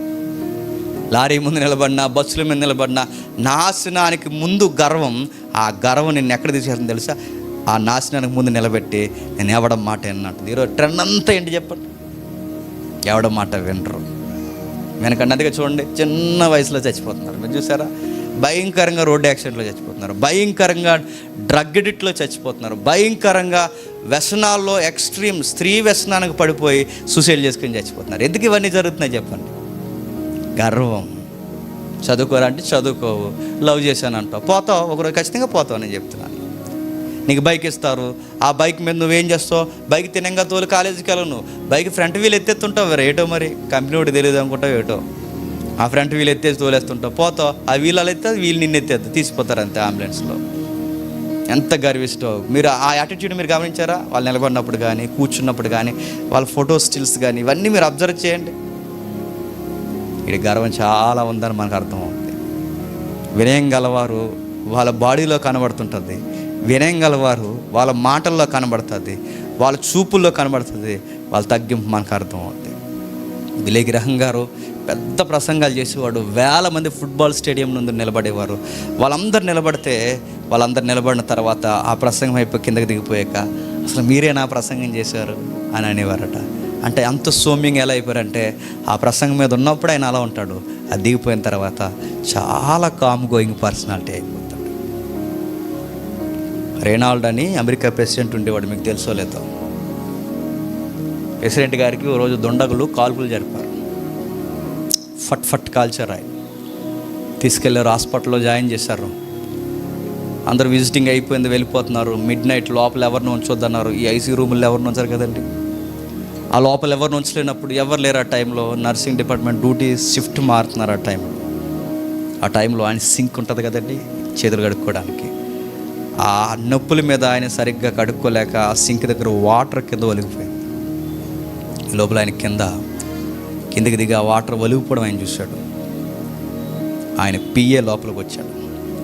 లోపలికి వచ్చి పిఏ చూసిన వెంటనే ఈ మోకాల మీద పడిపోయిన ఈ ప్రెసిడెంట్ రొనాల్డ్ రేగన్, ఈ కింద పడిపోయిన ఆయన ఆ మోకాల మీద పడిపోయి ఇలాంటి టవల్ ఒకటి తీసుకుని ఆ వాటర్ ఇలా తుడుస్తున్నాడట. పిఏ వచ్చి ఆశ్చర్యపోయి, అయ్యా ఏంటి సార్ మీరు వాటర్ తోడడం ఏంటి? పిలిస్తే నర్సులందరూ ఇక్కడ ఉన్నారు, మన మనుషులందరూ ఇక్కడ ఉన్నారు, మీరు కింద పడిపోయిన సింక్ దగ్గర వాటర్ తోడడం ఏంటంటే ఆయన ఒక మాట అన్నాడు, ఈ చిన్న పనికి అంతమందిని ఎందుకు పిలవడం, అందుకే ఈ పని నేను చేసేస్తున్నాను అన్నాడు. విషయం ఏంటి తెలుసా? వేల మంది కూర్చున్న వైట్ హౌస్లో ప్రెసిడెంట్స్లో చేసిన వాళ్ళు, చేయబోతున్న వాళ్ళు, పోటీలో ఉన్నవారు అందరూ వచ్చి వైట్ హౌస్లో కూర్చుంటే ఈయన పిఏ ఈయన కూర్చి సాక్ష్యం చెప్పాడు, ఇంత తగ్గింపగలిగిన వాడు మన ప్రెసిడెంట్ అని చెప్పాడు. చనిపోయే ముందు ఏం చూపించుకుని చనిపోయాడు తెలుసా? ఈ ప్రెసిడెంట్కి అస్సలు గర్వం లేదని చూపించుకొని చచ్చిపోయాడు. ఒక ప్రెసిడెంట్ అంత తగ్గించుకుంటే మీరు కావాలంటే చూడండి, ప్రపంచంలో ఆయనకున్నంత రిచెస్ట్ ఆఫీస్ ఎవరికి లేదంటే ఎప్పటికీ. అంత రిచ్ ఆఫీసులో ఉన్న ఆయన తన కాళ్ళ దగ్గర పడిపోయిన నీళ్ళు తన టవల్తో తుడిచేసి తన పని తానే చేసుకుంటున్నాడంటే తన గర్వం లేదు. ఆ గర్వం లేదు కనుకే ఈ రోజుకి ప్రపంచంలో నెంబర్ 1 జాబితాలో ప్రెసిడెంట్లో ఆయన ఉంటాడు. గుర్తుపెట్టుకోండి, అంత తగ్గింపున్నవాడు. మనమైతే ఒకరోజు బిల్ గేట్స్, అంతకుముందు అమెరికా ప్రెసిడెంట్ ఇంకొక ఆయన ఉండేవాడు. అంతకుముందు ఆ టైంలో చాలా రాజకీయాల ముందు, నేను ఏ మాట చెప్పొచ్చో లేదో, చాలా కాలం ముందు మన హైదరాబాద్ వచ్చాడు అమెరికా ప్రెసిడెంట్. ఆయన పేరు ఇప్పుడు ట్రంప్ కదా, ఇంకా చాలా ఇంకొక ఆయన మంచి కాముగా ఉండేవాడు. ఎవరు? ఒబామా కాముగా ఉన్నాడు. ఎవరు చెప్పాడు? ఒబామా బిల్లాడని చుట్టాలాడు, బిల్ క్లింటన్ అనుకోండి. ఇంకెవరో ఉన్నారు. రౌండ్ ఫేస్ ఉంటుంది, ఆయన సరిగ్గా గుర్తులేదు. ఆయన తీసుకొచ్చారు ఇండియా. తీసుకొచ్చినప్పుడు అప్పుడు మన ఇండియాలో హైదరాబాద్ తీసుకొచ్చినప్పుడు మన లోకల్ ఈ నాయకులందరూ ఎవరు? మన రాజకీయ నాయకులందరూ ఉన్నారు. ఆ రాజకీయ నాయకులందరూ ఉండగా ఈ అమెరికా ప్రెసిడెంట్ ఇక్కడ కూర్చున్నాడు. వీళ్ళందరూ ఇలా కూర్చున్నారు. ఇలా కూర్చున్నప్పుడు ఈ ప్రసంగం చేస్తుండగా యాంకర్ ప్రసంగం ఇలాంటి సీటు పెట్టుకుంటుందిగా, పెట్టుకున్నప్పుడు ఆ సీటు అలా కింద పడిపోతే అమెరికా ప్రెసిడెంట్ ఏం చేస్తాడు తెలుసా? మన వాళ్ళందరూ పడిపోతే ఆ సీటు అలా చూస్తున్నాడు. అమెరికా ప్రెసిడెంట్ లేచి ఆ సీటు ఎలా తీసి ఆ యాంకర్కి ఇచ్చాడు. అందరూ అవాక్క అయిపోయారు. ఆయన లేచాడు, మన వాళ్ళందరూ లేచిపోయారు. సీటు పడిపోయిందని కాదు, ఆయన లేచిన అందరూ లేచిపోయి అయ్యో ఏడు సార్ లేచారంటే అదే పేపర్ పడిపోయిందిగా వేస్తున్నా అన్నారు. ఆ అమెరికా ప్రెసిడెంట్లు అయిన వాళ్ళకి అంత తగ్గింపు ఉంది. మనకు పంచాయతీ ప్రెసిడెంట్ అయితే తగ్గుతామా? నెంబర్ అయితే తగ్గుతామా? నీకేమైనా చిన్న ఉద్యోగం వస్తే నువ్వు అడుగుతున్నాను, నీళ్ళు పడిపోతే కడుగుతావు, నువ్వు ఇంట్లో పని నువ్వు చేస్తున్నావని అడుగుతున్నాను. నీ గర్వం ఉందనడానికి ఇవే లక్షణాలు. కొంతమంది నేను గమనిస్తాను, మాసిపోయిన బట్టల పట్టుకెళ్ళి కూడా పక్కన వేయరండి. ఇంత గర్వం. అమ్మ తీస్తుందిలే అంట. అమ్మ తీయడం ఏంటి? నువ్వు దిగి కూడా నీ బట్టలే దరిద్రం నీయే. కొంతమంది ఉంటారు, అన్నీ చూస్తుంటే లక్షణాలు ఇవన్నీ చెప్తుంది. ఇదిగో ప్రెసిడెంట్ ఎదగడానికి కారణం తగ్గింపు. ఆ ప్రెసిడెంట్లు ఈ రోజుకి పేరుని కలిగి ఉండడానికి తగ్గింపు. ఒక బయట వాళ్ళకి ఎంత తగ్గింపు ఉంటే నీకెందుకు లేదు తగ్గింపు? బైబిల్ అడుగుతుంది అడుగున, నీకు ఈ తగ్గింపు లేకపోతే దేవుడు అంటున్నాడు నేను చర్యలు తీసుకుంటాను. ఖచ్చితంగా నీకు తగ్గింపు ఎలా నేర్పించాలో నేను నేర్పిస్తాను. నీకు అన్నం ఎక్కువైపోయింది, దేవుడు అంటాడు నీకు అన్నం లేకుండా చేసేస్తాను. ఎందుకో తెలుసా? నీకు అన్నం విలువ తెలియాలి. నీకు ఉద్యోగం బాగా ఎక్కువైపోయింది, నీ ఉద్యోగం నుంచి పక్కన పెడతాను. నీకు ఉద్యోగం విలువ తెలియాలి. నీకు సంసారం విలువ తెలియట్లేదు, నీకు సంసారం నొప్పి ఎలా ఉంటుందో చూపిస్తాను. ఎందుకంటే గర్వం ఉన్న ప్రతి ఒక్కరి మీద దేవుడు ఆయన గర్వించి ఆయనే గొడవ దిగుతాడట. మరో మాట చూడండి, కీర్తన 101వ కీర్తన ముగించుకుందాం. 101వ కీర్తన 5వ వచనం. 101వ కీర్తన 5వ వచనం. 1015. తన పొరుగువాని చాటున దూషించువారిని నేను సంహరించెదను. అహంకార దృష్టి గలవారిని, గర్వించిన హృదయమును గలవారిని నేను సహింపను. ఎంత మాట రాస్తున్నాడు చూడండి, ఎంత గోల్డెన్ వర్డ్స్ అండి ఇవి. తమ పొరుగు వారిని చాటున దూషించే వారిని నేను సహించను. ఎవరు ఎక్కువ దూషిస్తారు చెప్పండి? గర్విష్ఠులు దూషిస్తారు. జేమ్స్ అలాగా, శేఖర్ ఎలాగా, సురేష్ ఎలాగా, సుధాకర్ ఎలాగా, డేవిడ్ ఎలాగా అందరికీ పేర్లు పెడుతున్నావంటే నీకేముందో తెలుసా? గర్వం ఉంది. అలాంటి వారిని సహించను. కిందికి మాట్లాడుతున్నాడు, అహంకార దృష్టి గలవారిని, గర్వించిన హృదయం గలవారిని నేను సహించను. కొంతమంది మీరు చూసారా, దేవుళ్ళో ఉంటున్నామని చెప్పుకుంటూనే తగ్గించుకుంటున్నాం అనుకుంటూనే ఇతరులను తగ్గిస్తుంటారు. మీరు గమనించారా? మీకు ఇది వివరించలేమండి. అదో రకమైన యాటిట్యూడ్ అది. తగ్గించుకుంటున్నాం అనుకుంటే ఇతరులు తగ్గిస్తారు. ఎలా తగ్గించుంటారంటే, మనందరం, కొంతమంది నేను గమనిస్తానండి, మనందరం ఇప్పుడు సీరియస్గా సభ జరుగుతుంది, ఇంకా టైం అయిపోయింది. టైం అయిపోతున్నప్పుడు సడన్గా అందరం ఇలా ఎదుగు మేము కూర్చున్నాం అనుకోండి, అక్కడ ఏదో వర్షిప్ జరుగుతుంది, వీడికి ఎవరో చెప్పరు, సేరు వీళ్ళు లేచి నిలబడిపోతాడు. ఇంకా మేము ఆ నిలబడిపోతే మేమేం చేయాలండి చెప్పండి? మామూలుగా చెప్పండి. నిలబడిపోయాడు, ఇప్పుడు మాలోంచి లేచి నిలబడ్డాడు, ఇప్పుడు మేమేం చేయాలి? నిలబడకపోతే అందరూ ఏమనుకుంటారు చెప్పండి మమ్మల్ని. కానీ విషయం చెప్పిన, అందరి దృష్టికి మేము గర్విస్తులుగా ఉండొచ్చు, కానీ నువ్వు లేచి మమ్మల్ని తక్కువ చేయాలని చూపిస్తున్నావు చూసావా, నువ్వు దేవుని దృష్టికి గర్వం. అలా లెగొద్దని తప్పుడు కాదు, లెగడం తప్పని కాదు, లెగడం గౌరవమే. కానీ నీ యాటిట్యూడ్ అంటే నీ తగ్గింపుతనంతో ఇతరులను తగ్గించాలనుకుంటున్నావు చూసావా, అది కూడా గర్వం. కొంతమంది మీరు చూసారా, ఎక్కడలేని వినమ్రత వచ్చేస్తుంటుంది, ఎక్కడలేని వినమ్రత, ఎక్కడలేని తగ్గింపు, ఎక్కడలేని అలా స్లో అయిపోతుంటారు. మనం అనుకుంటాం, కొంతమంది మీరు చూసారా, అందరూ మనం అక్కడ ఉంటాం, వీడి మాత్రం అక్కడికి వెళ్ళి సీరియస్గా చేస్తుంటాడు, మళ్ళీ అందరూ చూస్తున్నారు లేదో లుక్ వేస్తాడు. ఎందుకు అలా చేస్తున్నారంటే వాళ్ళు అలాగే కూర్చుని ఉంటారు, మేము ఇలా చేస్తుంటాం, మేము చాలా తగ్గింపు కలిగామని మనల్ని ఎదవనం చేయడానికి అనమాట. మీకు అర్థమైందా? ఇవన్నీ ఇది నేను అడుగుతున్నాను, ఇది చాలా సాతాను సులువుగా పెట్టే గర్వం. ఇది అడుగడుగున బైబిల్ చెప్తుంది, ఇదిగో గర్విష్ఠులను, చాటును మాట్లాడేవారిని, గర్వదృష్టి గలవారిని, హృదయం గలవారిని నేను సహించను. వాళ్ళు సక్సెస్ అవుతారంటే నేను ఊరుకోను, దేవుడు ఊరుకోడట. గర్విష్ఠులు సక్సెస్ అవుతారంటే, ఇది బయట విషయం వదిలేయండి, బయట వాళ్ళు కూడా కాదు నేను మాట్లాడుతుంటా, బైబిల్ పట్టుకున్న వాళ్ళు కూడా మాట్లాడుతున్నాను. బైబిల్ ఎవరైతే పట్టుకుని తిరుగుతున్నారో వాళ్ళ కోసం నేను చెప్తున్నాను. బయట వారు ఎలా ఉన్నది దేవుడు, తర్వాత వాళ్ళ లెక్కలు వేరు, మన లెక్కలు వేరు. బైబిల్ పట్టుకుని తిరుగుతున్న వారిని దేవుడు ఖచ్చితంగా వారు సక్సెస్ అవుతుంటే ఊరుకోడట. ఎందుకంటే నీ గర్వం ఉంది, నువ్వు ఎదగకూడదు అనుకుంటాడట. తిమోతికి పత్రిక రాస్తూ, ఆ రోమిలికి పత్రిక రాస్తూ పౌలు గారు ఎలా అంటారు, మీ ఇంటికి వెళ్తారు చదవండి, అంచె దినముల్లో ఎవరుంటారో తెలుసా, గర్విష్ఠులు అన్నాడు. ఎవరుంటారట? గర్విష్ఠులు. ఇప్పుడు ఏ దినాలండి ఇవి? అంత్య దినాలు. ఇప్పుడు ఎక్కడ చూసినా ఈదికి 70 మంది ఎవరు కనబడుతున్నారు చెప్పండి? గర్విష్ఠులు. ఇంట్లో అందరూ సగం ఎవరు కనబడుతుంది చెప్పండి? గర్విష్ఠులు. మంచి చెప్తానికి ఏం అర్థమవుతుంది చెప్పండి? చెడు అర్థమవుతుంది. గర్విష్ఠులు. నువ్వెవడో మాకు చెప్పడం కంటే గర్వం, అంతే. ప్రతిదీ అడుగడిన గర్వం గర్వం గర్వం గర్వం. ఆ సామెతలో చెప్తున్నాడు 16వ అధ్యాయం 5వ వచనంలో. ఏమని చెప్తున్నాడు చూడండి, సామెతల గ్రంథం 16వ అధ్యాయం 5వ వచనంలో, గర్వ హృదయం అందరూ యెహోవాకు ఎలా ఉన్నారట? హేయము. దేవునికి అస్సలు నచ్చరట. దేవుడికి ఎవరు నచ్చుతంటే, నువ్వు పాట బాగా పాడి అందరిని తక్కువ చేస్తున్నాడు, నువ్వు నచ్చవు. నువ్వు ప్రసంగం బాగా చెప్పి అందరిని తక్కువ చేస్తున్నావు, నువ్వు నచ్చు. నువ్వు భక్తిని బాగా గడించి అందరిని తక్కువ, నువ్వు నచ్చు. అంటే దేవునికి గర్విష్ఠులు చెప్పండి అస్సలు నచ్చరు. ఆ గర్వం ఉందని ఎలా తెలుసు ప్రభు అంటే, బైబిల్ చెప్తుంది, ఈ లక్షణాలు నీకుంటే నీ గర్వం ఉన్నట్టే. నేను ముగించేస్తున్నాను. ఈ గర్వం ఎలా ఉంది, ఇది ఉంది అన్న నాకు ఎలా తెలుస్తుంది అంటే, 2 మాటలు చెప్పి నేను త్వరగా ముగిస్తాను. ఒకటి, మాటలను బట్టి తెలుస్తుంది, చూపులను బట్టి తెలుస్తుంది, పరిస్థితులను బట్టి తెలుస్తుంది, నువ్వు ప్రవర్తించే విధానాన్ని బట్టి తెలుస్తుంది. ఇంకా ఎలా తెలుస్తుంది అంటే, నువ్వు ఎక్కువగా ఏం మాట్లాడుతావు తెలుసా, నేనుండబట్టి, నేను దిగలేదు కానీ సీన్లోకి, ఇవన్నీ ఏంటో తెలుసా, గర్వం. గుర్తుపెట్టుకో. ప్రతి దాంట్లో నీ సెల్ఫ్ మాట్లాడుతున్నావంటే నీ గర్వం ఉంది. దేవుడు చేసిన కార్యాన్ని, దేవుణ్ణి పొగడకుండా నీ సెల్ఫ్ కొరకు ఎక్కువ మాట్లాడుతున్నావంటే నీ గర్వం ఉంది.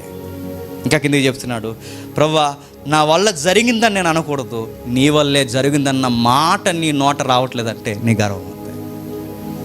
ప్రభువా నీ కార్యం వల్ల నేను బతుకుతున్నాను, నువ్వు అనలేకపోతున్నాను, నీ గర్వం ఉంది. దేవుడి జీవితంలో సమస్తము చేసి అన్ని కార్యాలను ఆశీర్వాదకరంగా మార్చినప్పుడు ఆయనను స్తుతించలేకపోతున్నావు, నిన్ను నువ్వు పొగుడుకుంటున్నావంటే నీ గర్వం ఉంది. నా వల్ల ఇదంతా జరుగుతుంది అన్నావంటే నీ గర్వం ఉంది. తగ్గించుకుంటున్నంటూనే ఇతరులను తగ్గిస్తూ నువ్వు మాట్లాడుతున్నావంటే నీ గర్వం ఉంది. నీ తగ్గింపుని బట్టి ఇతరులకి తగ్గింపు లేదని నువ్వు చూపించాలనుకుంటున్నావంటే నీ గర్వం ఉంది.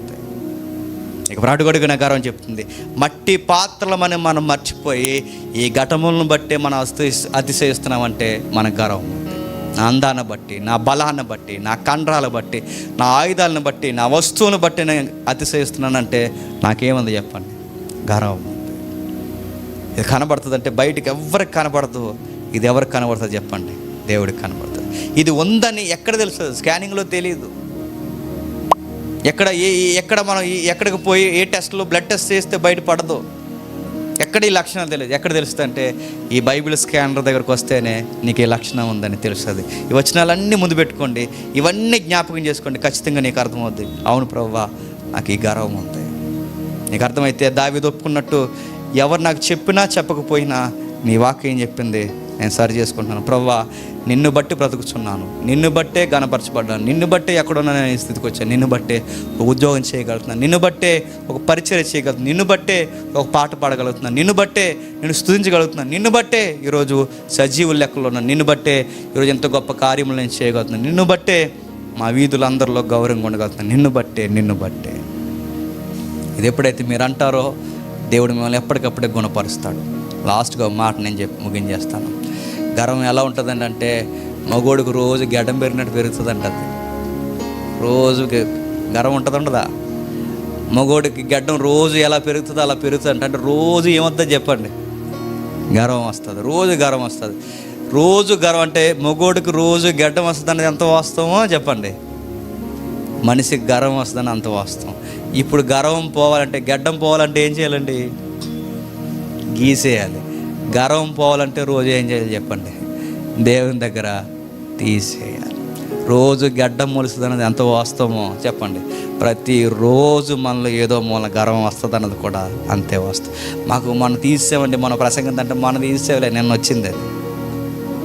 మాకు రోజు ఉంటుందంటే రోజు వస్తుంది, గడ్డం మొలుస్తుంది, ఇంటర్వ్యూలు మొలుస్తుంది, ఎంత వాస్తవమో చెప్పండి. మనకు రోజు ఏదో ఒక మూలన ఎక్కడో దిక్కున ఖచ్చితంగా వస్తుంది, ఖచ్చితంగా కనబడుతుంది.